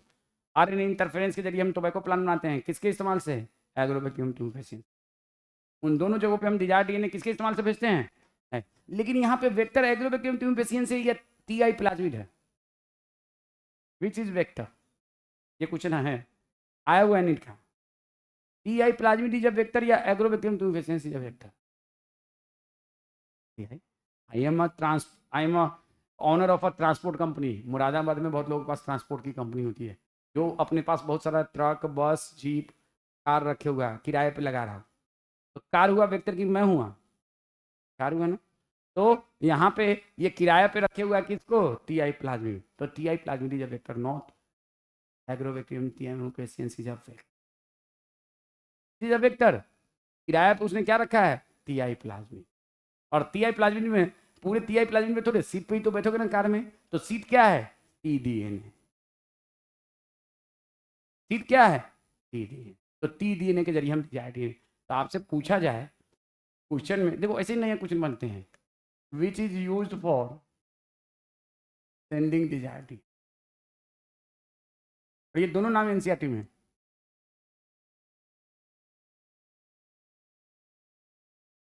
T I plasmid, T DNA of T I plasmid, Agrobacterium ट्यूमिफेसिएंस,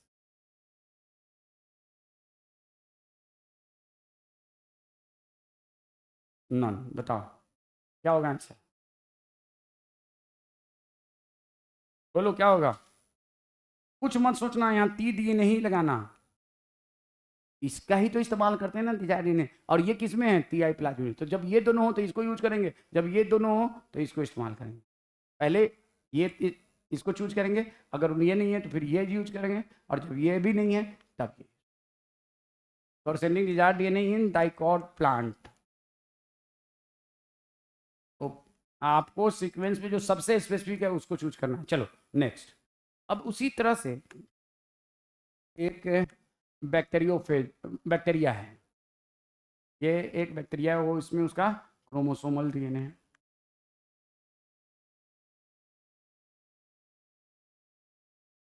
इस पे एक बैक्टीरियोफेज इन्फेक्ट करता है। मान लो उस बैक्टीरियोफेज लेमडा 13 है, लेमडा 13 सुना होगा, या M13 होता है, क्या होता है, लेमडा फेज होता है और M13 होता है सर। बैक्टीरियोफेज, ये एक बैक्टीरियोफेज है, वो इन्फेक्ट करता है। बैक्टीरियोफेज में जेनेटिक मटेरियल डीएनए होता है कि आरएनए। बैक्टीरियो, बताओ, ये तुम्हारे एनसीईआरटी का बात है, मॉलिक्यूलर बेसिस ऑफ इनहेरिटेंस है जेनेटिक मटेरियल, क्या होता है, डीएनए और RNA. Molecular basis of genetics का क्वेश्चन है।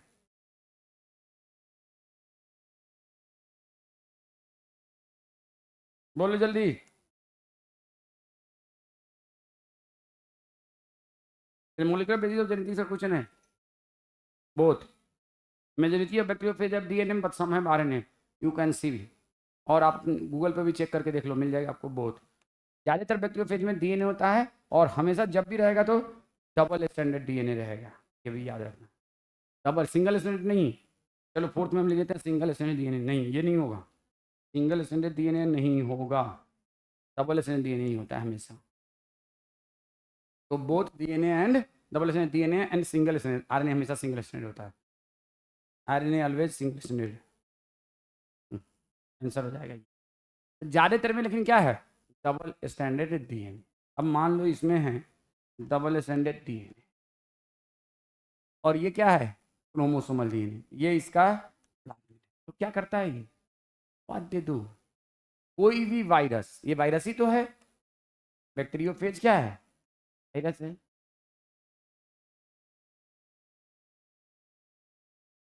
ये अपना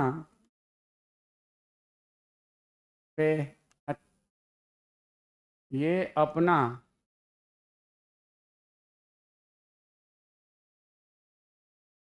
अपना जेनेटिक मटेरियल इसमें भेजता है, आप सबको मालूम क्या करता है ये, बात दे दू। हर एक वायरस अपना जेनेटिक मटेरियल हॉस्टल में भेजता है, ये आप सबको मालूम है। ये भी अपना जेनेटिक मटेरियल डीएनए हॉस्टल में भेजा, उसके बाद क्या होगा, ये डीएनए इसके प्लाज्मिड से नहीं,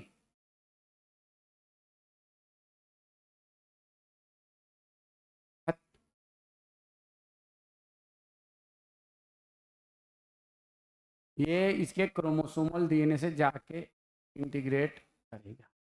उसके बाद क्या करेगा बोलो, व्हाट दे विल डू, इससे इंटीग्रेट करेगा और फिर इसको एक्टिवेट हो जाएगा, ये एक्टिवेट हो जाएगा, और एक्टिवेट होने के बाद अपना मल्टीपल कॉपीज बनाएगा डीएनए के, रेप्लिकेशन करेगा, मल्टीपल कॉपीज ऑफ डीएनए बनाएगा। अब मान लो इसमें 300 कॉपी अपना बैक्टीरियल डीएनए का बना देगा रेप्लिकेट करके। अब bacterial DNA is loaded of viral DNA. उसके बाद ये वायरल डीएनए हॉस्ट सेल के मशीनरी का इस्तेमाल करता है, और इसके मशीनरी का इस्तेमाल करके क्या बनाएगा, बैक्टीरियोफेज के लिए protein for bacteriophage, they make protein for bacteriophage, protein for bacteriophage.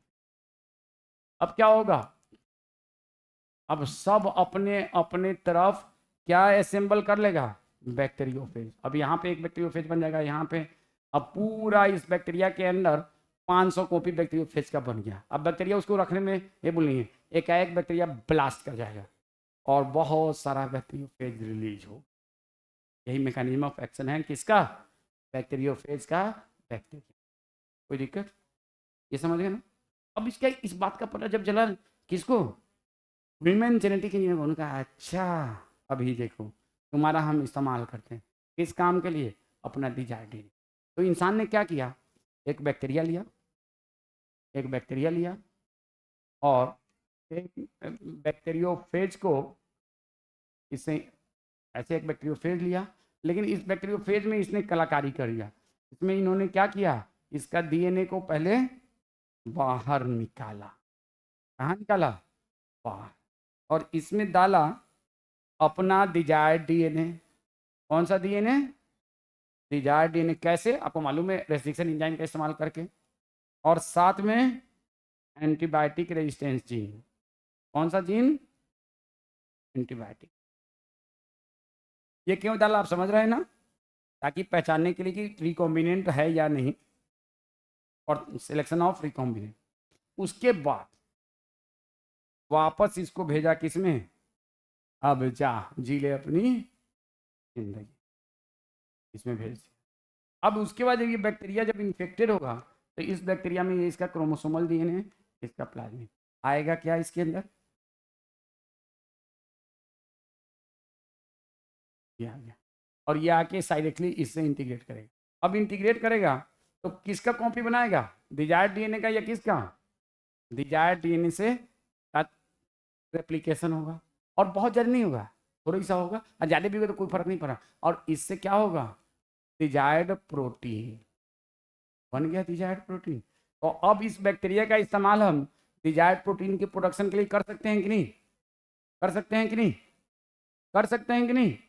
अब अगर इस बैक्टीरिया को हम डिवाइड कराएं तो अब बताओ, ये मान लो, प्लीज लिसन, अभी हमने बताया इसमें मान लो 500 कॉपी किसका बना था, बैक्टीरियोफेज के डीएनए का। अब यहाँ पे क्या बनेगा, 500 कॉपी किसका, डिजायर्ड डीएनए। और अगर ये बैक्टीरिया डिवाइड हुआ तो अगर दो बैक्टीरिया बना तो कितना कॉपी बन जाएगा, 1000। तो कितना प्रोटीन बनेगा, बहुत सारा। इसलिए bacteriophage is a better vector in compare to plasmid. Plasmid में मान लो कॉपी नंबर 20 है तो 20 ही तो बनेगा ना, यहाँ 500 बनेगा, high copy number, that's all.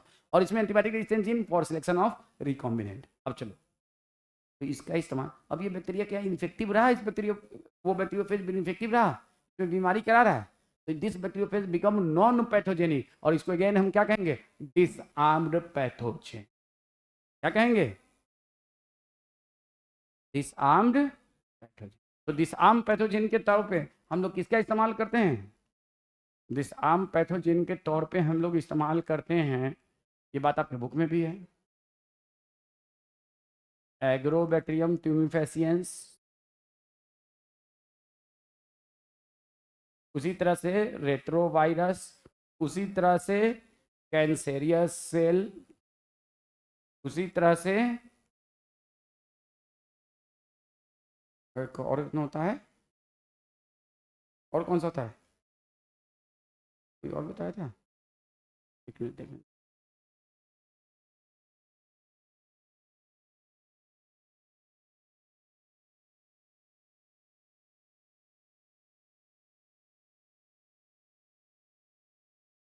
Bacteriophage, bacteriophage. अब सुनो, आपने इसका मैकेनिज्म समझ लिया, इसका मैकेनिज्म नहीं, रेट्रोवायरस का नहीं समझा है, इसका समझ। कैंसेरियस सेल और रेट्रोवायरस इन दोनों का सिमिलर मैकेनिज्म, इन दोनों में सुन लो, कैंसेरियस सेल को बाद में हम समझेंगे, पहले रेट्रोवायरस। रेट्रोवायरस में जेनेटिक मटेरियल क्या होता है, आरएनए की DNA, RNA, always genetic material is RNA, always. देखो इसको समझ लोगे ना तो फिर नेक्स्ट चैप्टर और ये दोनों बहुत आसान हो जाएगा। ऑलवेज जेनेटिक मटेरियल इज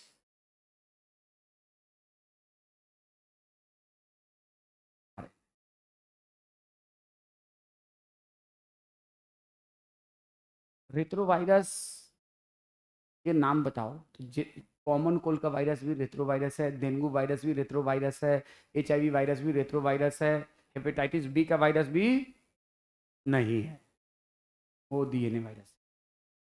लेकिन ज़्यादातर बीमारियां जो होती हैं viral borne disease, they are due to retrovirus because they have a which genetic material, majority of disease causing viruses are RNA virus.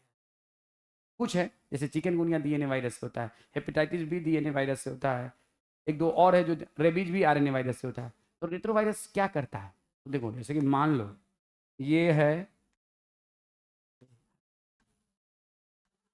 ये है एक एनिमल सेल में ही इन्फेक्ट करता है। ये एक एनिमल सेल है, मान लो ये एक एनिमल सेल है, उसका ये न्यूक्लियस है, ये न्यूक्लियस है, और इस न्यूक्लियस में ये इसका जेनेटिक मटेरियल, और यहाँ पे आपको कुत्ता ने काट लिया और ये कुत्ता का रेबीज वायरस है, और रेबीज वायरस में ये जेनेटिक मटेरियल, रेबीज वायरस में जेनेटिक मटेरियल क्या है, आरएनए या डीएनए। ज़्यादातर वायरस में आरएनए होता है, कुछ में डीएनए वायरस होता है, चिकनगुनिया में डीएनए वायरस होता है, स्मॉल पॉक्स का डीएनए वायरस होता है, हेपेटाइटिस बी का डीएनए वायरस होता है, इन सब का, बाकी सबका ज़्यादातर का आरएनए वायरस होता है, जितना भी रिव्यू होता है। ये क्या करता है, जब कुत्ता ने काटा तो आपके खून में चला जाएगा आरएनए वायरस, और आपके सेल से जाके खास करके न्यूरल सिस्टम के सेल से, रेबीज वायरस किसको इन्फेक्ट करता है, cells of neural system, blood के सेल को नहीं, दूसरे बॉडी सेल को नहीं। इसीलिए rabies disorder of nervous system. Polio virus किसको इन्फेक्ट करता है, न्यूरोनल सेल को। Polio is also disorder of neural system. अब ये रेबीज वायरस जाएगा और ये आपका न्यूरोनल एनिमल सेल है, एक समझाने के लिए बता रहा हूँ। अब इस न्यूरोनल एनिमल सेल में जाएगा तो क्या करेगा, यहाँ पे जाके अपना जेनेटिक मटेरियल भेजेगा। ये जेनेटिक मटेरियल अगेन ये आरएनए के डीएनए, बोलो भाई, तो आरएनए डीएनए के साथ इंटीग्रेट हो सकता है, नॉट पॉसिबल। क्या करेगा, वहाँ दे दू, नाम है रेट्रो वायरस, वायरस जो रेट्रो डायरेक्शन में रेप्लिकेट करता है। इस एमआरएनए से सिंगल स्ट्रैंडेड डीएनए बनेगा। ये एचआईवी के केस में भी यही होता है। और फिर सिंगल स्ट्रैंडेड डीएनए से ये हो गया सिंगल स्ट्रैंडेड डीएनए, तो मैं ग्रीन कलर से, ये सिंगल स्ट्रैंडेड डीएनए से फिर क्या बनेगा, यहीं पे रिवर्स ट्रांसक्रिप्शन कहलाता है, डबल स्ट्रैंडेड डीएनए। कैसे बनता है वो आपको नहीं पढ़ना है। और ये डबल स्ट्रैंडेड डीएनए फिर जाएगा, इससे इंटीग्रेट करेगा, डबल स्ट्रैंडेड डीएनए। बेटा प्लीज ये नॉर्मल में है। और डबल स्ट्रैंडेड डीएनए जब यहाँ पे इंटीग्रेट करेगा तो क्या करेगा, फिर यहाँ पे जाके यहाँ पे रिप्लिकेशन नहीं होगा, इससे ट्रांसक्रिप्शन होगा और मल्टीपल कॉपीज ऑफ इसका एमआरएनए बनेगा, मल्टीपल कॉपीज ऑफ एमआरएनए, और ये बाहर निकलेगा। और फिर इस एमआरएनए से ट्रांसलेशन होगा, बहुत सारे रेबीज के वायरस का पार्टिकल यहाँ बनेगा, और ये सेल लाइसिस होगा, बहुत सारे नए रेबीज के वायरस आएंगे, नए न्यूरल सेल को इन्फेक्ट करेंगे। समझ में आया। तो यहाँ पे क्या हो रहा है, रिवर्स ट्रांसक्रिप्शन क्या हो रहा है। और पहले सिंगल स्ट्रैंड बना, फिर उसमें से डबल स्ट्रैंड, कैसे बनता है ये सब छोड़ दीजिए, फिर ये जाके इसके जेनेटिक मटेरियल से इंटीग्रेट हुआ। What is the principle of modern biotechnology, दो प्रिंसिपल है, एनसीईआरटी में लिखा हुआ। अरे the principle of modern biotechnology, तो दो प्रिंसिपल लिखा हुआ है। क्या क्या लिखा हुआ है बताइए। तो पहला है जेनेटिक इंजीनियरिंग, दूसरा है bio catalyst engineering. Write down, principle of modern biotechnology, और लिखना चाहिए recombinant DNA technology, recombinant DNA technology. जिसमें से पहला प्रिंसिपल मैं अभी समझा रहा हूँ, जेनेटिक इंजीनियरिंग, और दूसरा प्रिंसिपल है, बोलो भाई, बायो कैटलिस्ट। ये सब चैप्टर के लास्ट में ये बात समझाऊंगा। अरे इंजीनियर का काम क्या होता है रे, किसी के फादर हो इंजीनियर या भाई बहन हो, मेरी बीवी खुद है इंजीनियर, तो बुरा मत मानना, इंजीनियर इसी लायक होते हैं, ठीक है। हाँ, यहीं से किया इंजीनियरिंग मेरी वाइफ ने, अभी पटना आईआईटी से एमटेक कर रही है आर्टिफिशियल इंटेलिजेंस से। लेकिन कोई भी इंटेलिजेंस कर लो, हाँ, इंटेलिजेंस उतना ही रहता है। चलो तो आ जाओ, बात क्या कर रहे हैं, तो बुरा मत मानना, जस्ट, ठीक है ना, समझने वाला समझ। तो इंटेलिजेंस कितना भी, इंटेलिजेंस इनहेरेंट होता है, और अल्लाह ने बहुत सोच समझ के इंटेलिजेंस को दिया है।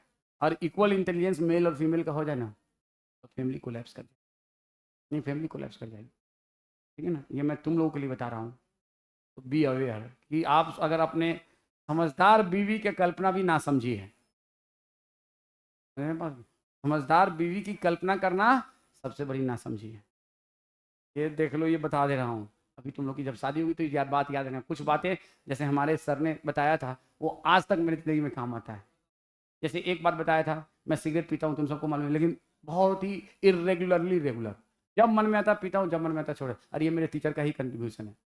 उन्होंने मुझे बताया था, सादिक एक बात याद रखना, जिंदगी में कभी किसी चीज़ की आदत मत बनाना। मजे सबका लो, आदत मत बनाओ किसी। और उनकी उसी बात को मैं ज़िंदगी भर के लिए बांध के रखा हूँ। डॉक्टर विवेक शर्मा नाम है उनका, अभी चेयरमैन है, ठीक है। उन्होंने ये बात, आज भी मेरे बहुत अच्छे रिश्ते हैं उनसे, मतलब बहुत ही बेहतरीन रिश्ता है आज भी। और उनकी ये बात मुझे ज़िंदगी भर याद रहेगी। मैं हर चीज़ की मतलब जो मन में आता है वो करता हूँ, लेकिन आदत नहीं बना। और वो खुद बोल रहे थे, मैंने सब ऑलमोस्ट तरह की चीज़ें इस्तेमाल की, हालांकि मैं सिगरेट के अलावा कोई और चीज़ें नहीं इस्तेमाल किया, लेकिन मैंने कभी आज तक किसी चीज़ की आदत नहीं बनी।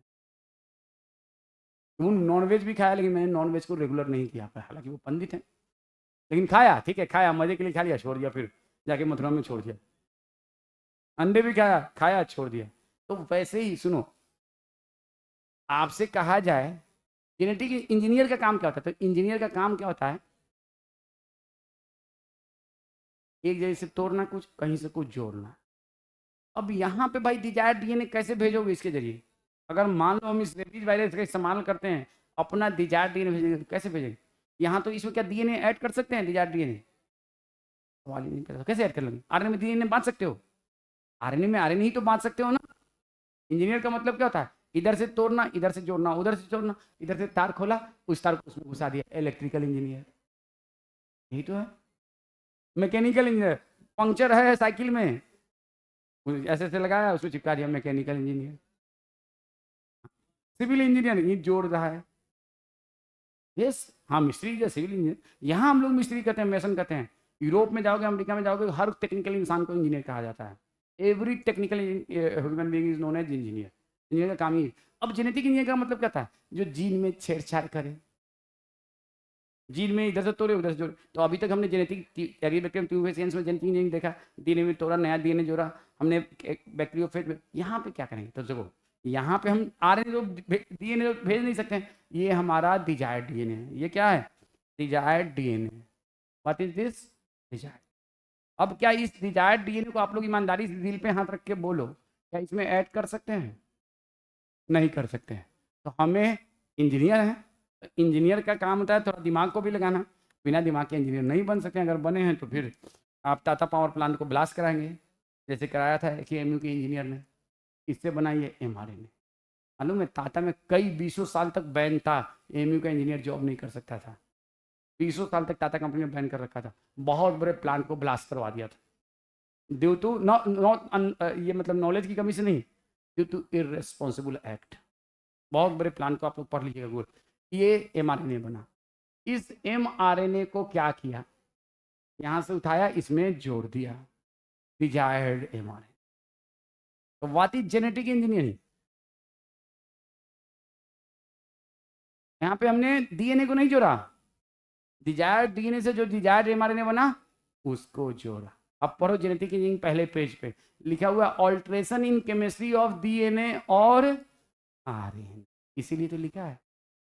देखो पढ़ो सेकेंड पेज पे, डीएनए और आरएनए। तो यहाँ पे हम इंजीनियरिंग किस में कर रहे हैं? डीएनए में नहीं, यहाँ पे हमने डिजायर्ड आरएनए को जोड़ दिया बाय यूजिंग न्यूक्लियस एंजाइम। अब यहाँ पे रेस्ट्रिक्शन न्यूक्लियस की जरूरत नहीं होगी, यहाँ पे सिंपल न्यूक्लियस के इस्तेमाल और लाइगेज के इस्तेमाल से। अब ये अगर इसको इन्फेक्ट करेगा तो यहाँ पे क्या आएगा? अब यहाँ से जब सिंगल स्ट्रैंडेड डीएनए बनेगा तो यहाँ पे ये बन गया, यहाँ पे डबल स्ट्रैंडेड डीएनए। अब यहाँ पे, अब ये जब ट्रांसक्रिप्शन करेगा तो ये वायरल आरएनए को नहीं बनाएगा, बल्कि क्या बनाएगा? बोल भाई, हमारा डिजायर्ड आरएनए की कॉपी को। और डिजायर्ड आरएनए से हमें क्या मिलेगा? Desired protein. तो समझ में आया first principle of recombinant DNA technology. Genetic engineering हम लोग किसके चेंज करते हैं? डीएनए में, आरएनए में, या बोथ में? दोनों। आज के बाद क्वेश्चन रहे नीट में कि in genetic engineering there is alteration in DNA, alteration in RNA और बोथ, तो क्या आंसर होगा? रेट्रोवायरस हम किसमें ऑल्ट्रेशन करते हैं? और इस तरह से अच्छा, ये जो डीएनए बनता है ना, इस डीएनए को मालूम है कौन सा डीएनए कहते हैं?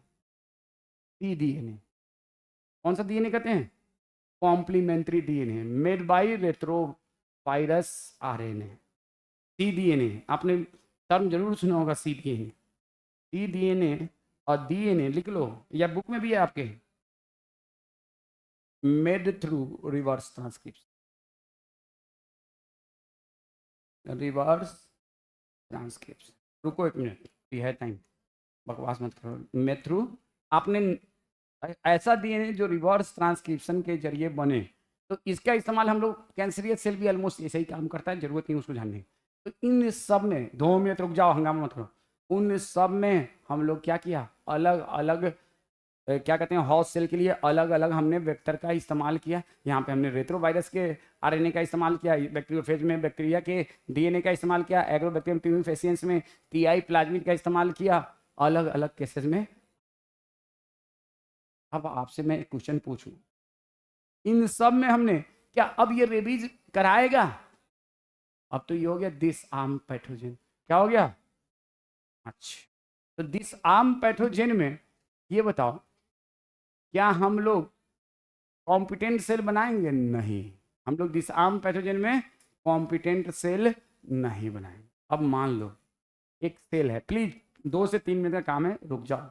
एक सेल है जिसमें ना तो हम एग्रोबैक्टीरियम ट्यूमिफेसिएंस के जरिए भेज सकते हैं, सुनो, ना तो उसमें हम रेट्रोवायरस के जरिए भेज सकते हैं, ना उसमें हम कैंसरियस सेल के जरिए भेज सकते हैं, ना उसमें हम बैक्टीरियोफेज के जरिए भेज सकते हैं, ना उसमें हम माइक्रो इंजेक्शन या जीन गन मेथड के जरिए भेज सकते हैं। क्या? अपना डिजायर्ड। तो हमें उस सेल को क्या बनाना पड़ेगा? कॉम्पिटेंट, और वहां पे कॉम्पिटेंट तरीके से जाएगा। अब आप माइक्रो इंजेक्शन आपको मालूम है, मैं बता दूंगा नेक्स्ट क्लास में, यहाँ पे पढ़ो।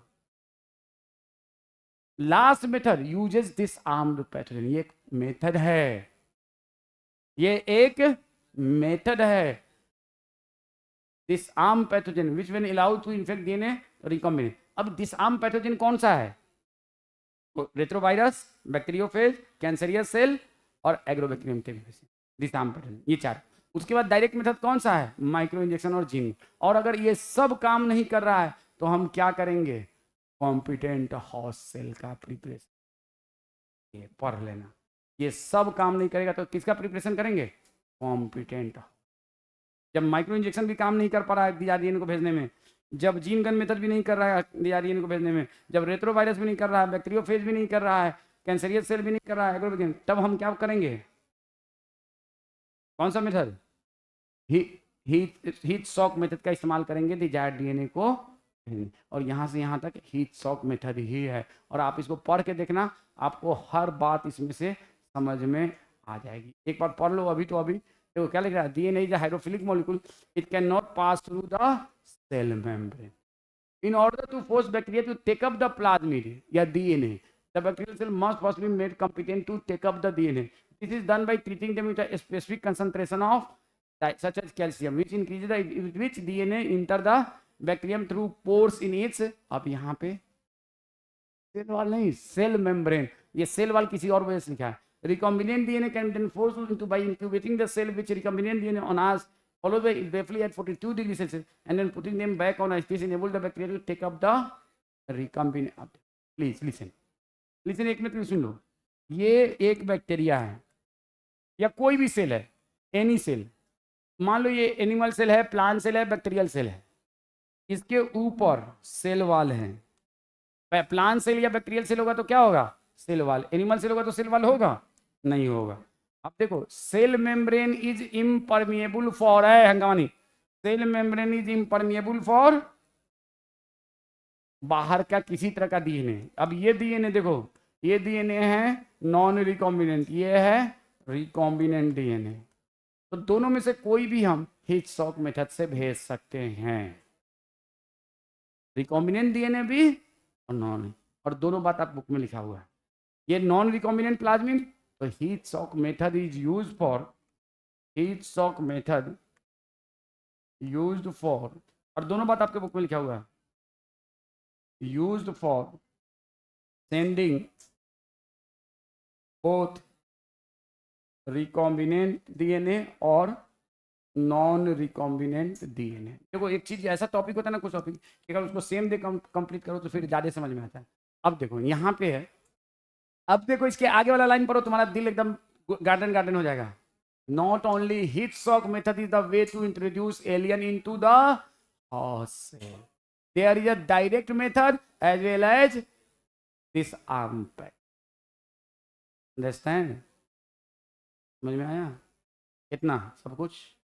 तो हीट शॉक मेथड ही खाली मेथड नहीं है, हमारे पास डायरेक्ट मेथड है जो कि जीन गन मेथड है, माइक्रो इंजेक्शन है, और तीसरा है डिसआर्म। और डिसआर्म पैथोजन में क्या क्या है, तो रेट्रोवायरस, एग्रोबैक्टीरियम ट्यूमेफेसिएंस, बैक्टीरियोफेज, कैंसेरियस। समझ में आया। तो बताओ वो क्वेश्चन जो हमने दिया था वो एनसीईआरटी से था कि नहीं था? नहीं अरे बकलोल, नहीं था तो तुम्हारा जाके दिमाग का अपने न्यूरल सिस्टम का इलाज कराओ। वो जो क्वेश्चन शुरू में हमने दिया था जिसमें बहुत सारे, ये वाला क्वेश्चन अब हमको याद नहीं है कि कहाँ पे है वो क्वेश्चन, ये वाला, हाँ, इसमें with the use how you these vector sent into host cell, कौन सा, ये वाले वेक्टर, तो बताओ कौन से, ये, तो विद द यूज ऑफ, नहीं क्यों भेजेंगे भाई, ये हम ये तो ऑलरेडी प्लाज्मिड, प्लाज्मिड को क्या प्लाज्मिड में ऐड करेंगे, क्या प्लाज्मिड को हम रेट्रोवायरस में इस्तेमाल करेंगे, क्या प्लाज्मिड को बैक्टीरियोफेज में इस्तेमाल करेंगे, क्या प्लाज्मिड को कैंसरियस सेल में इस्तेमाल करेंगे, नहीं। प्लाज्मिड को हम जीन गन मेथड से डायरेक्टली भेज सकते हैं, माइक्रो इंजेक्शन से भेज सकते हैं, और making host cell competent. What the point, what the point. क्या प्लाज्मिड को हम किसी एग्रोबैक्टीरियम ट्यूमेफेसिएंस में डाल सकते हैं? नहीं डाल सकते हैं। वहाँ तो प्लाज्मिड में, दूसरे प्लाज्मिड में प्लाज्मिड को डाल सकते हैं, एक प्लाज्मिड दूसरा प्लाज्मिड डल जाएगा, प्लाज्मिड का सर्टेन पार्टी तो डलेगा ना। तो हम इसको अगर भेजना है तो हमें इन तीनों मेथड का इस्तेमाल करना पड़ेगा, इन तीनों मेथड। और आज से पहले शायद आपको ये बात बिल्कुल नहीं मालूम रहा होगा कि heat shock method is a method for sending the DNA, और ये बात आपके बुक में भी है, लेकिन आपको, हमें यकीन के साथ कर रहा हूँ, आपको नहीं मालूम रहा होगा, 100% नहीं रहा होगा आपको। It is a method just like retrovirus, just like agrobacterium diffusion, just like cancerous cell, just like gene gun method, just like micro, it is a method by which DNA send। तो ये याद रखना होगा। चलिए solve for